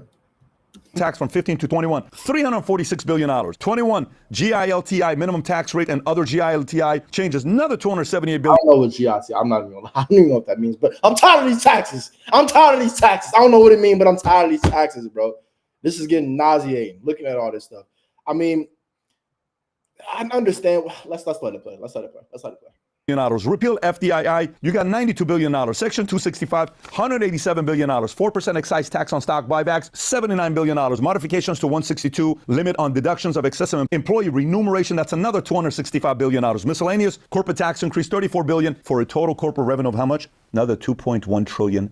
So far, we're at 3.4 trillion. Now, here's other revenue raisers, right? Impose a 25% minimum tax on unrealized gains for, boom, this is the one with $100 million. Look how much it raises. $516 billion. You know what they fear? A guy like Elon Musk becoming too wealthy and buying companies like X, buying companies like, whatever other things he's going to buy. They don't want that kind of control. They want the government to have that control, right? You know what's insane, too? Because when you have, this is the 25%, this is the main unrealized gain tax, right? The crazy part is, though, like, guys, when you have equity, a lot of people, like, when I first learned about real estate, I learned about it from Robert Kiyosaki. It was, Rich Dad, Poor Dad. I think we've all probably heard of that book. If you have any type of self-improvement type of aspirations and you've done anything, search of it, you've more than most likely heard of Robert Kiyosaki, Rich Dad, Poor Dad. This being said, though, in that book, he teaches us that debt is good, right? He says debt is good. And he says debt is good. Don't buy a house. Your house is not an asset, it's a liability, and debt is good. Now, there's a lot of discrepancies regarding, if your house is an asset or a liability. His meaning of it is that you're not making money off your house every month. So if you're not making money off of it, then it's a liability. Other people say it's an asset because you're building up equity, right? And the people that say that tends to be the more progressive or democratic leaning people, because somebody like Robert Kiyosaki is more like a a free thinker, own world, Republican leaning, basically, right? So conservative. But what I'm saying is equity is why people say that your house is a asset. So regarding this 25% tax, guys, it's taking away equity. And with that equity, you oftentimes are able to leverage that to buy something else. It's like when you do a bird method in real estate. And I always go back to real estate because, again, that's what I do. That's what, my day to day, that's what I do, real estate, right? So I always go back to real estate. But anyway, when you're doing real estate, the buy, rehab, rent, refinance, bird method, right? When you do that method, you're using the equity to take out more money to go and buy another house. So you're leveraging that equity to buy another house. All of these different things, like you said, they don't want Elon Musk or people to get so powerful where they can leverage their equity, because banks will work with the equity. These guys, when they're so wealthy like this, they don't have to have $100 million, $200, $300 million cash. They know that they have the money, and it may be tied up in entities or corporate entities or real estate or whatever it may be, assets. But banks will work with you, give you that actual cold hard cash, because they're going to leverage the equity that you have built up. So if you're taking away 25% of the equity, now you're affecting somebody to be able to leverage their equity and actually buy something of tangible value in the real world. Like I said, in my lifetime, do I plan to make over 100 million? Yes, I do. Do I have that right now? No, I don't. Do I still think it's right for these people to be taxed like this? No, I don't, because we're 2024. So when I have my $100 million, I don't want to be taxed like this. And I think that's how people need to take a look at it. They need to flip their whole mindset about this whole thing. A lot of people don't care about this tax because they feel like they don't have 100 million. And a lot of people feel like they'll never even touch 1 million. Some people think they'll never touch 100,000. So when they think like this, they're thinking like, well, shoot, they got all this money. They can make it easier for me to get some more money, or they can make it easier for us, the economy. What they fail to realize is that, for one, none of the money that the government is getting from these ultra trillionaires and billionaires are going to the common people. None of it at all. Like, we won't benefit from none of it. Two, the money is more than most likely going to go to non-American citizens. And then for three, why not just let the people keep their own money so they can create infrastructures to actually benefit the common American? If you're at the top, you have to create companies that benefit people at the bottom. The government don't benefit people at the bottom by giving them money. It's just like what we talked about earlier or yesterday regarding, having the government, having women being attached to them and being more dependent on the government, right? So being able to have food stamps, Social Security, welfare, all these kind of things. That's what the government wants us to do, be more dependent on them. So let me take your money away, and then let me hand it out to you. Guys, it don't make sense. No matter how you slice this, it don't make sense. Stop looking at it like I don't have 100 million, so I don't care. Instead, look at it like, if I had 100 million, would I care? That's how we need to do this. Treat people how you want to be treated. Levy on back to kindergarten. on under tax profits, rule on large, $225 billion. Changes on tax compliance and administration, another $224 billion. What's the total here? $766 billion. You know what the total number is? $4.1 trillion over the next 10 years. You know what the question I have for you is? That $4.1 trillion over the next 10 years. Who do you trust to do more with that money? The U.S. government or free market? People that are job creators, entrepreneurs. Who do you think will do more with that? The U.S. government, when they decide, let's send $200 billion, $100 billion to Zelensky, Ukraine. You may disagree. You don't have a choice. You don't have a choice. You can't be like, I don't like that. They take certain money and they waste it. We're going to put all these battery plants, we're going to invest $500 million. They got 7-8 locations in the span of how many years? They waste all the money. But it's like $500 million. Oh, you know what we're going to do? We're going to be able to take money back because it's not quantitative tightening is what we're going to do. So we're going to buy back $200 billion every month. How are you going to do? We can just do that. Who cares? We can just do that. So if you can manipulate in those areas, why are you trying to take $4.1 trillion away from our hands to the government? Do you really think that's good for you and your family? You really believe that? You think that's good for the economy? You think that's good for your 401k? You think that's good for your retirement plan, pension plan? You think that that's what they're trying to do with this plan? $21 billion. By the way, if you want the Kamala tax plan, just text us the word taxes to 310-340-1132. We'll send you the link. Again, taxes to 310-340-1132. You'll see it yourself. And by the way, do you know how they manipulate you with this plan to get you to think like this is a good idea? They're like, majority of the people agree that we should tax the people over $100 million of unrealized tax. Of course, it's not their money. There it is. Majority of people agree. Well, of course, it's not their money. Of course they agree. Let's rewind it back. I'm not going to play. Agree that we should tax the people over $100 million in unrealized tax. Of course, it's not their money. Is that supposed to persuade me? Is that supposed to get me to say, oh my God, you're right, because majority agree? Oh, yeah, for sure. Imagine I got 6 people living in a house, 4 kids, me and my wife, right? Imagine my oldest son comes and says, well, Dad, majority of people in this house agree that we should eat ice cream every day. No shit, Sherlock. Majority of people in this house are kids. Or imagine these guys are now 18, 19, 20 years old, and they say, Dad, majority of the people in the family agree that we should not pay rent and we should live here. Of course, majority would agree on that, because majority are not contributing towards the lifestyle and the cost. I love that he ended up correcting it and making it not about kids, because, you know, somebody can watch this and be like, yo, like, you're trying to compare me to a kid because I don't agree with him. But the fact remains that, you know, if most people are not being impacted by this, then most people won't care about it, right?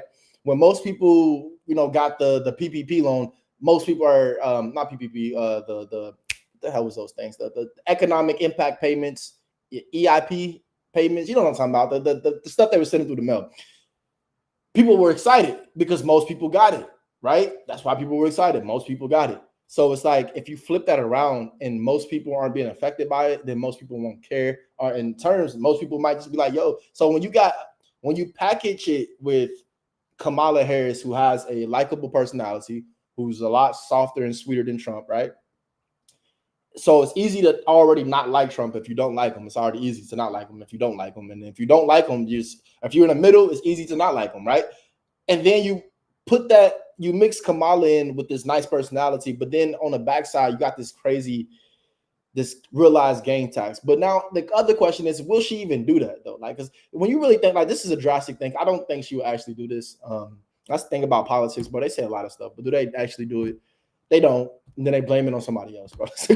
They promise all this stuff, or they get elected on all these things that they said they'll do, and then they just don't do it, and then blame it on somebody, and then it just goes away.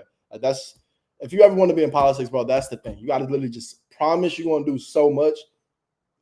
Whether you plan on doing it or not really don't even matter. You got to just like make it seem like you actually going to do it, and then get elected and blame it on somebody else on why you're not doing it. And that'd be fine. And the expenses. That's why they would agree on that. So we can't fall for that trap of majority of the people agree on this plan, et cetera, et cetera. They've been doing this. Unless you like Trump and you sign executive orders.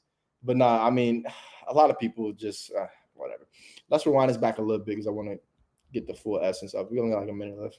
Imagine I got 6 people living in a house, 4 kids, me and my wife, right? Imagine my oldest son comes and says, well, Dad, majority of people in this house agree that we should eat ice cream every day. No shit, Sherlock. Majority of people in this house are kids. Or imagine these guys are now 18, 19, 20 years old, and they say, Dad, majority of the people in the family agree that we should not pay rent and we should live here. Of course, majority would agree on that, because majority are not contributing towards the lifestyle and the costs and the expenses. That's why they would agree on that. So we can't fall for that trap of majority of the people agree on this plan, et cetera, et cetera. They've been doing this for a while, but a plan like this would destroy the U.S. economy. There's a part of me that thinks they use this to scare the crap out of everybody, and then they go behind closed doors to all the hundreds of millions of dollars that they're getting from these billionaires, and they say, listen, these idiots, these low and middle income families don't understand how taxes work. Trust me, Kamal, I don't even know how it works, but they definitely don't know how it works. But I can fool them and scare them that I'm going to come back for you. I'm not. But when I say that, please don't feel bad about it. Just know that I'm still with you, right? Because of course I love my billionaire friends, because I need your money. Without you, I'd never get elected.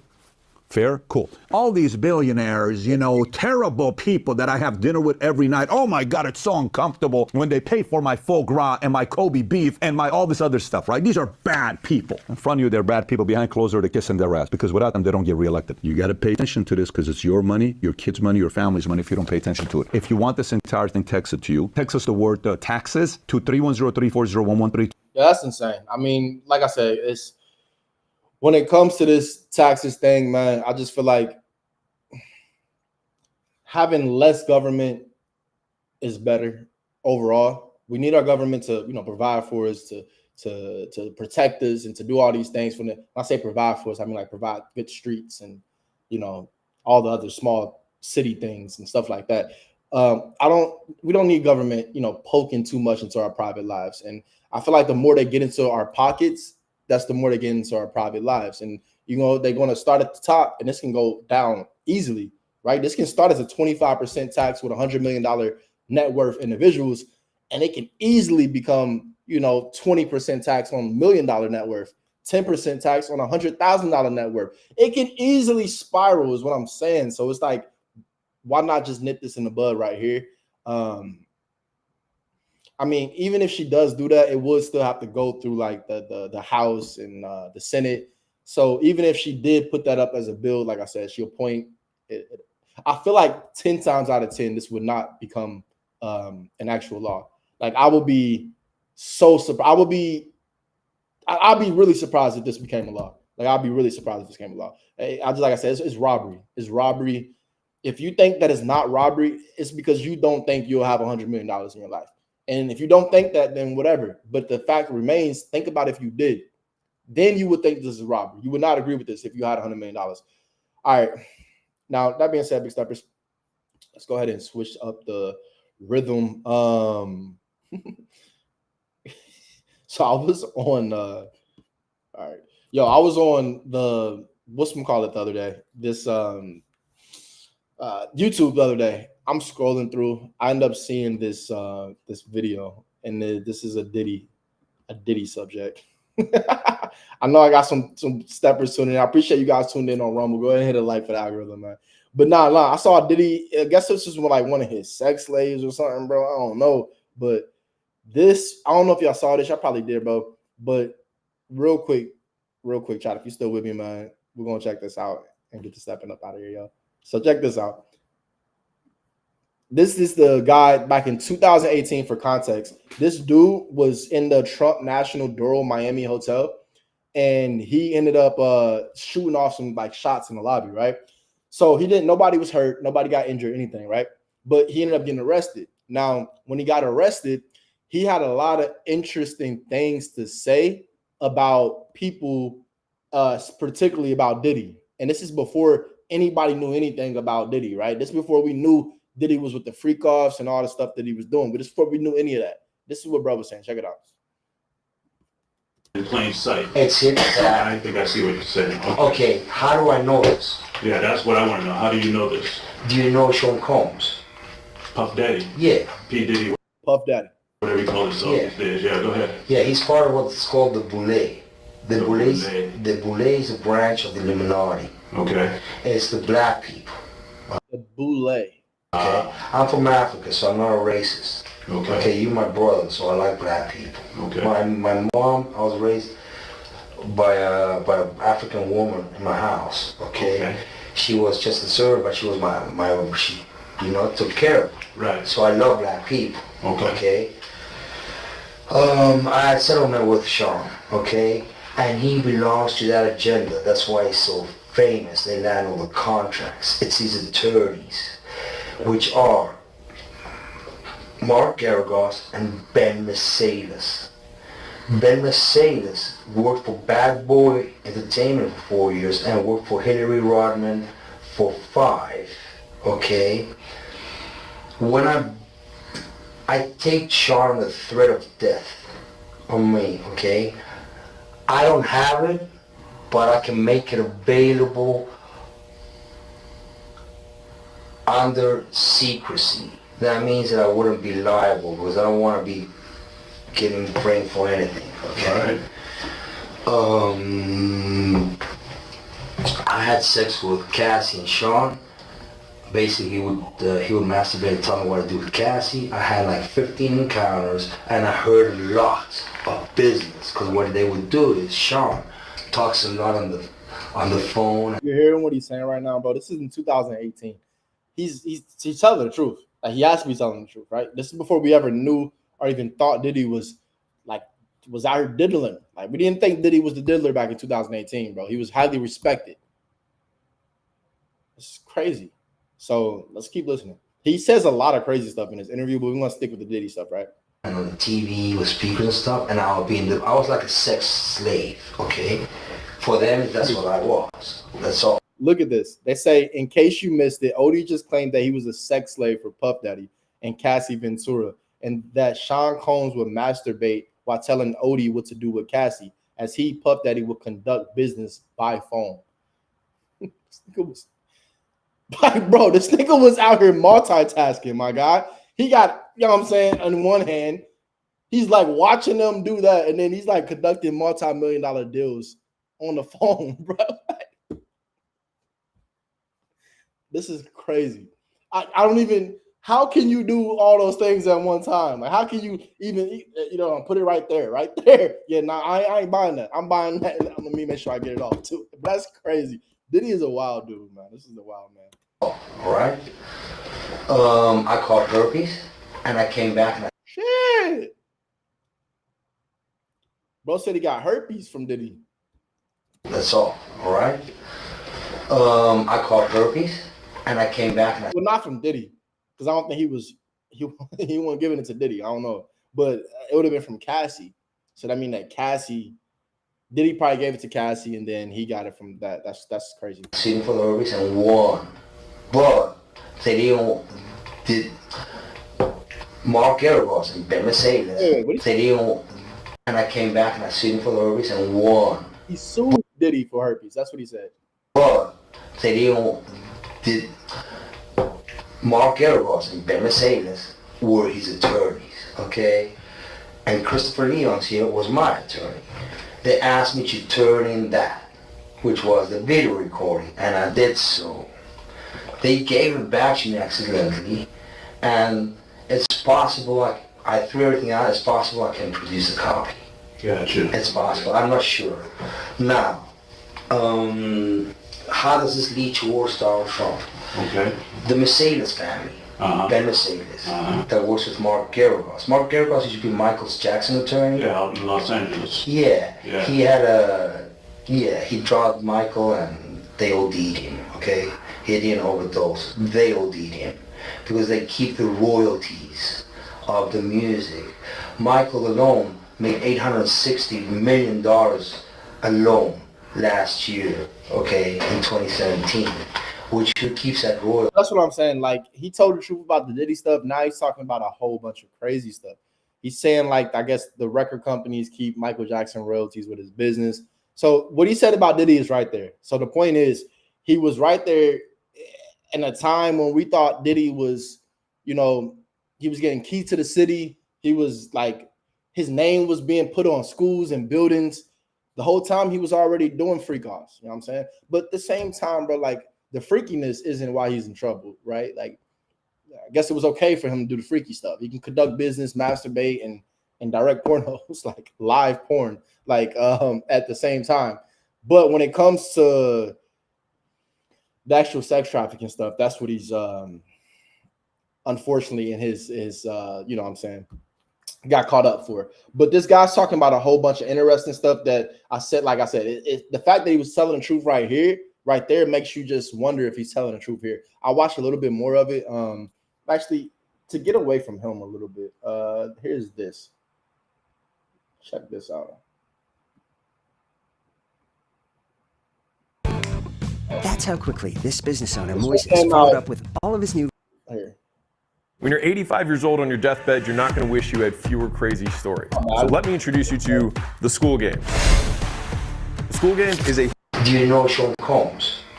Puff Daddy. Yeah. P. Diddy, whatever you call himself these days. Yeah, go ahead. It is one of the strangest interrogations we have ever covered here on Sidebar. And in light of a criminal indictment against music mogul Sean Diddy Combs, some people are seeing it in a whole new way. We're taking another look at the bizarre claims made by a man accused of shooting up one of former President Donald This is what he did. Trump's Florida hotel. Shoot up Trump hotel, bro. Hotels and his connection to Sean Combs. Welcome to Sidebar, presented by Law and Crime. I'm Jesse Weber. Is out in New York City, accused of using force and coercion to get people around him to facilitate and participate in so-called freak-offs, these group sex sessions that sometimes last for days at a time. The criminal indictment lays out the more defendants. But since Combs has officially been charged and he's locked up behind bars, there have been a lot of videos that have been surfacing, particularly online. And one of those videos is the interrogation of a man named Jonathan Oddie. Now, this is a strange one, maybe some would say an odd one. See what I did right there? So I want you to stay with me. So we go back to 2018, and Jonathan Oddie allegedly went into the Trump National Doral Miami Hotel and Resort in the middle of the night and ostensibly went on a rampage. The state attorney's office says that Adi fired shots in the lobby and toward the chandelier, then draped a giant American flag across the front desk. There was a shootout when Miami police got to Bradison.com. It's crazy. Yeah, this is the crazy. scene, and Adi was shot in the leg and tried to hide, but he was taken into custody. He faces multiple charges: attempted murder, armed burglary, grand theft. Now you might be saying, well, why are you talking about him? What is his connection to Sean Combs? Well, once Adi was released from the hospital, he did an interview with police where he repeatedly asked to speak with the FBI, the CIA, Secret Service, the media. And during that conversation, he brings up, of all people, Sean Combs. Now, here's the thing. You might say, Jesse, what are you about to talk about? Does this guy sound crazy? I'll leave that to you. But what he ends up saying back in 2018 is kind of eerie, thinking about what the allegations are right now. And for that, I want to talk about some specifics. And I want to bring in retired NYPD detective Tom Smith to talk more about this. Tom, thanks so much for coming on. We haven't had a chance to talk about the Sean Diddy Combs arrest, the indictment. I'll first ask you about the arrest, and then we'll get into the Jonathan Adi situation. Look at the diddler. But what's your overall reaction about what happened last week? And particularly, I thought it was really interesting because there's this video that's been surfacing, I believe TMZ published, where you can see agents arresting Sean Combs at his hotel at the Park Hyatt. He knew this was going to happen, seemingly. He came to New York to face the charges, but I don't think he knew at that moment he was about to be detained. There was a question about, did he want to surrender himself? But they detained him in the hotel lobby. What did you make of that? Well, it's how it's done. You have indictments, you have an investigation and indictment. And let me tell you something about the Southern District of New York in the U.S. Attorney's Office. They are the most powerful, strongest U.S. Attorney's Office in the country. And they do not just do a case, okay? They are airtight when they are brought to them. They do not prepare for a trial. They put so much pressure on the defense team and on the defendant with the amount of evidence they have and witnesses and electronic surveillance evidence, all of that into a packet. They don't move forward until they have you. And Diddy is in a lot of trouble with the Southern District being at the point they're at right now. He has a lot to look forward to because, like I said, U.S. Attorney's Office, Southern District brings cases that are airtight, and they don't move forward until they're ready. Hey, by the way, we really appreciate you guys coming to us for our Sean Combs coverage. We plan to continue to bring you updates on this story. And look, the reason we're able to do this is because not only of the support that we get from you guys, but also from our sponsors. And if I can, I want to call out one right now, Upside. So this is so cool. Upside is a free app that helps you get cash back on daily essentials like why they charged it this way. But now you see things that have come out. You see these videos that have come out. And I want to talk about this interview where Adi is rambling for a while and he's talking about different conspiracy theories. And then suddenly... Yo, that bracelet is fly. Y'all see that? That's dope. Is rambling for a while and he's talking about different conspiracy theories. And then suddenly he mentions Combs. Do you know Sean Combs? Puff Daddy? Yeah. Diddy, whatever you call himself these days. Yeah, go ahead. Yeah, he's part of what's called the Boule. The Boule. Look into that. The Boule, the Black Illuminati. Is a branch of the Illuminati. Okay. It's the black people. Okay. Quick aside here, the Boule is a real thing. It's the senior leadership of Sigma Pi Phi fraternity. Our understanding it's the oldest postgraduate fraternity founded by and for black men. It was secret in the beginning, but not anymore. It's been rumored that Sean Combs might be a member, but he's not. Tom, first let's start there. When you're interviewing somebody like this, who allegedly just shot up a public property, you have to take what he says with a grain of salt, I imagine, but you don't want to just ignore everything he's saying, right? No, not at all. And you know what? I was always taught when you're doing an interview like that, you do more listening than you do talking. And you let them talk because it's amazing what people will bring up when they're in the situation that this individual was in. People will give up anything they have in their back pocket, experiences they've had or who they've had them with will all come out during interviews like this. And you have to... Niggas ready to give up everything just so they can get back home. That do make sense, though. Kind of break it into categories of believable, 50%, 25%, and 25%. You have to break up what you're listening to, but you don't stop listening and you take notes. And there's a way to kind of go about doing it in not getting him off track if he starts to go down a road that's really weird, you can always say, hey, hold on to that for a minute. I'm interested in that, but hold on to that for a minute. We're going to go back to this. The Diddy information is... Salesperson, are you wasting the perfect pitch on wrong numbers from your data provider? Before I started using... really interesting because that can be pushed back and seen if he's actually where he was at that time. But the information that he was given during that interview was really interesting because it's all true right now. Let's talk about what he said in that interview. So Adi claims that Combs is connected to this larger agenda to try and run the world. And as Adi starts to talk about Combs, he reveals something that the detectives really weren't expecting. I had sex with Cassie and Sean. Basically, he would masturbate and tell me what to do with Cassie. I had like 15 encounters, and I heard lots of business. Because what they would do is Sean talks a lot on the phone and on the TV with speakers and stuff, and I was like a sex slave. Okay, for them that's what I was. That's all. All right. Now Cassie is Cassandra Ventura. This is Combs' ex-girlfriend, who filed the initial civil lawsuit against him last November, really kickstarted this entire legal story because we saw after that a whole slew of other lawsuits that came out.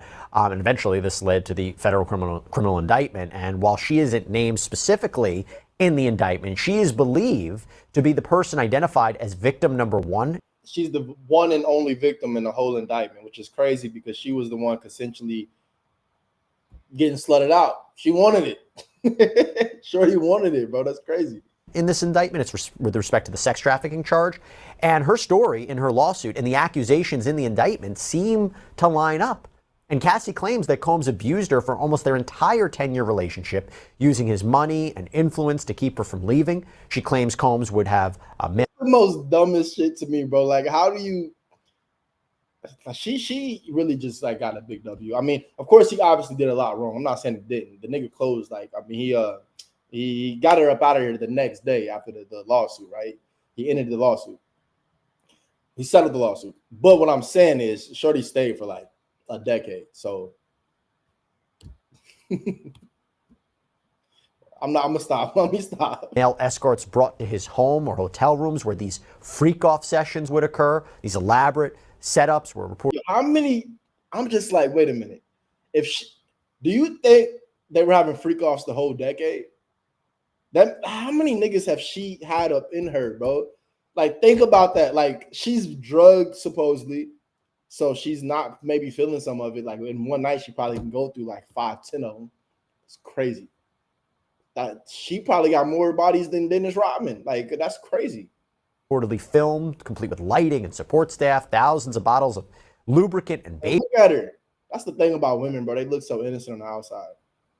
I mean, that when she did her hair like that, I think we all knew something was off, right? This is they say the white girls like black guys haircut, right? But what I'm saying is, like, this face though, like, especially when she had the long hair, she looks so innocent. And little does she know, bro, she out here taking everybody. You know what I'm saying? She taking the whole. This can't even call this a train, bro. This is a goddamn. I don't even know. It's not a train. This is a damn jet. I don't know, bro. Shit was getting flown through her. AB oil have been found during the course of this investigation, and Combs reportedly used these sessions for his own gratification. But he also held on to the videos as collateral against whomever might be featured on them.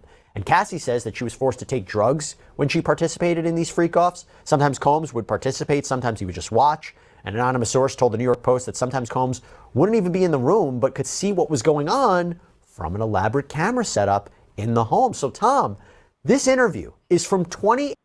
This nigga just walking down the stairs, making some cereal real quick. I'll make sure she getting it. Yeah, she taking it. She taking it. He wasn't even in the room, bro. But she was there, bro. She wanted it. She liked it. Evidently, she stayed. But that's pretty.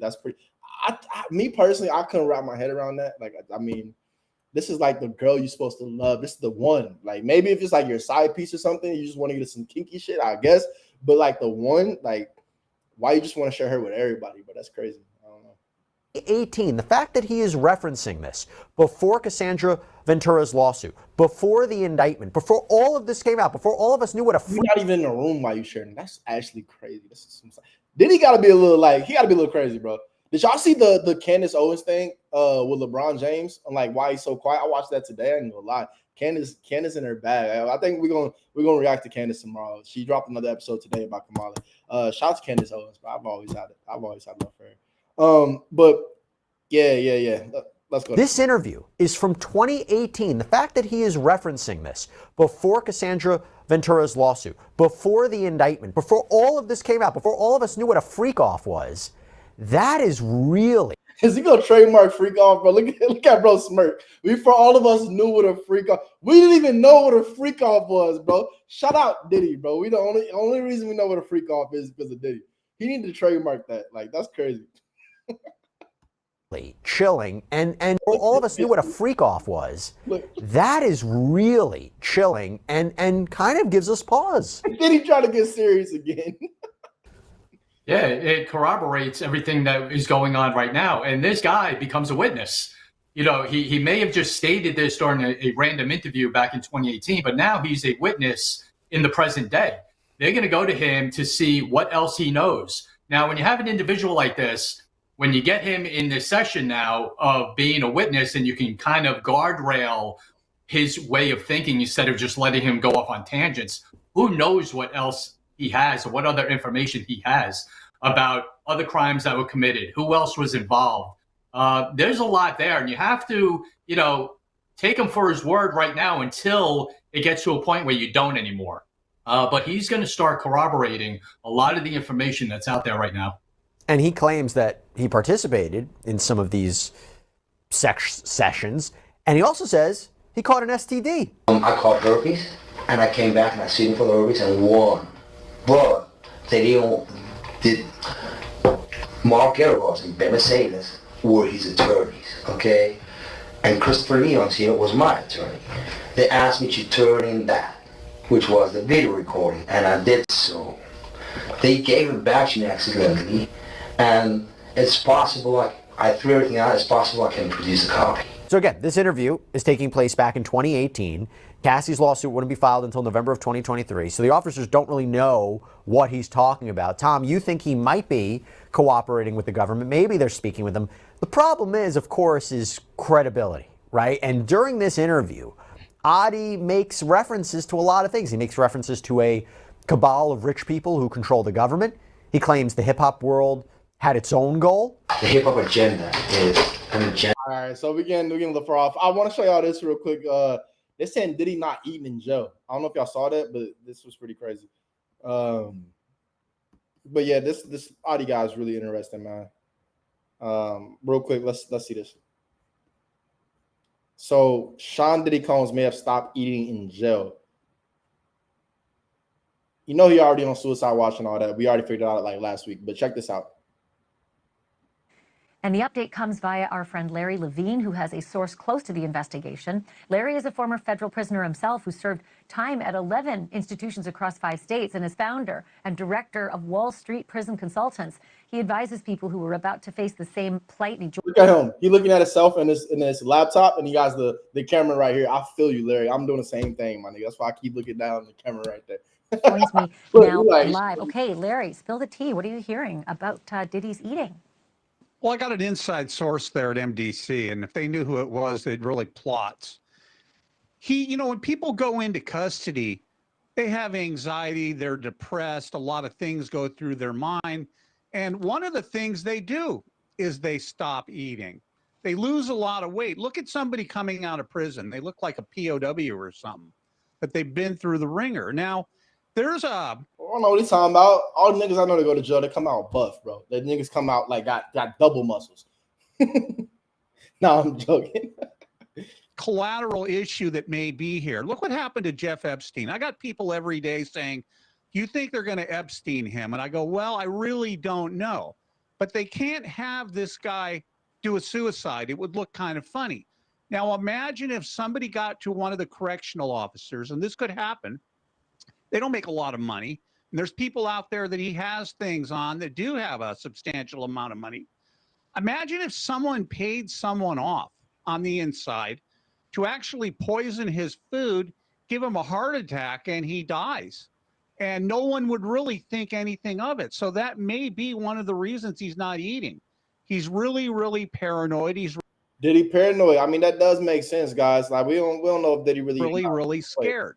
He doesn't know what to think. He doesn't know who to trust or what to believe. Then he had a religious visit also, and a dietitian come talk to him. Now, there's a possibility that he wants to go on a kosher diet. It's prepared a little bit differently. It's a religious diet. That could be another aspect as well. But I remember when I first went into custody at MDC Los Angeles, and I didn't eat for a couple of days, but this guy's been there about a week now. So he should be in a routine. And there's just so much, Ashley, there is so much disinformation that comes out. Like he has to get up at 6 o'clock to make his bed and mop his cell. That's for a regular housing unit at MDC. He's not getting out of the shoe. He doesn't have to make his bed, really. He's probably laying in bed all day long, just stewing and thinking. So the situation and the conditions for him are completely different than it would be for a regular inmate. So talk to me, Larry, about. Yeah, talk to me about the potential that this could be a protest, because, Ghislaine Maxwell famously said some pretty strident things about the MDC Brooklyn lockup and the food and how terrible it was, and that she had been losing a ton of weight. Is it possible this is a protest? Well, at several BOP institutions, Federal Bureau of Prisons institutions across the country, there's food strikes going on where people are refusing to eat because of the quality of the food and the way they're being treated. And Diddy was used to eating lamb chops, the finest of the finest food. Now he's eating everything mixed together, right? I forgot the name of it, but everything mixed together bowls. So he's eating chop, right? These niggas eating chop. That's crazy. Like, I mean, of course he's not used to their eating patterns, but this is the same jail that Jeffrey Epstein's locked up at. I did not know that. That could have carried over to MDC. But on the other hand, he's sitting in the shoe. How did he hear about it? Unless he bought the little overpriced Sony Walkman radio. I bet they let him have that. Or maybe he talked to somebody on the phone on a limited call that told him, yeah, they're having a hunger strike, and he's joining in that. Remember, the food is bland. The food is a lot of carbohydrates. It's kind of it fills you up, but you get sick eating it. I mean, there's mold in a lot of that food. The food coming to him is cold. It's not coming to him warm like it would be in a regular housing unit, because they feed the people in the shoe last. Maybe he got sick from the food. That's another possibility. I mean, they may actually be moving him. Maybe he's concerned and his lawyer's concerned, as I said, do you know, about Larry, if he's somebody still on killing him. suicide watch? Is he still on suicide watch? He's still on suicide watch. The shrink is coming to see him several times a day, and at MDC, they hand out psych meds like they're handing out M&Ms. So I don't know if he's taking them, but they're certainly available to him. I took them in MDC one time because I was having problems sleeping. And after I took it one time, you play a lot of chess in there, you do a lot of reading. I wasn't able to engage anybody. I couldn't think. I turned into a zombie. And after taking it one time, I stopped taking them. Thanks for watching. Damn, man. Shout out to Diddy. I appreciate you guys on the stream today, bro. Been on for 2 hours. Yeah, the battery died. But that is the show today. I appreciate you guys tuning in. We got a nice amount of audience today. Until next time, man, as always, I appreciate if you could leave a like for the algorithm. And I will be back tomorrow. And tomorrow we actually want to go through Candace Owens. Shout out to my people on Rumble. I know y'all really mess with Candace, but we want to go over this Candace Owens thing because she was talking about Kamala is not black, and I have not watched her episode yet, so don't go watch it without me. Come back tomorrow. I will be here. I will be live, and it will be sometime throughout the day. I don't know about the time. Let's get the Stepping Podcast, not the morning show no more. All right. Until next time, as always, you know what to do. The stepping, get the stepping, get the stepping. Hey, even if you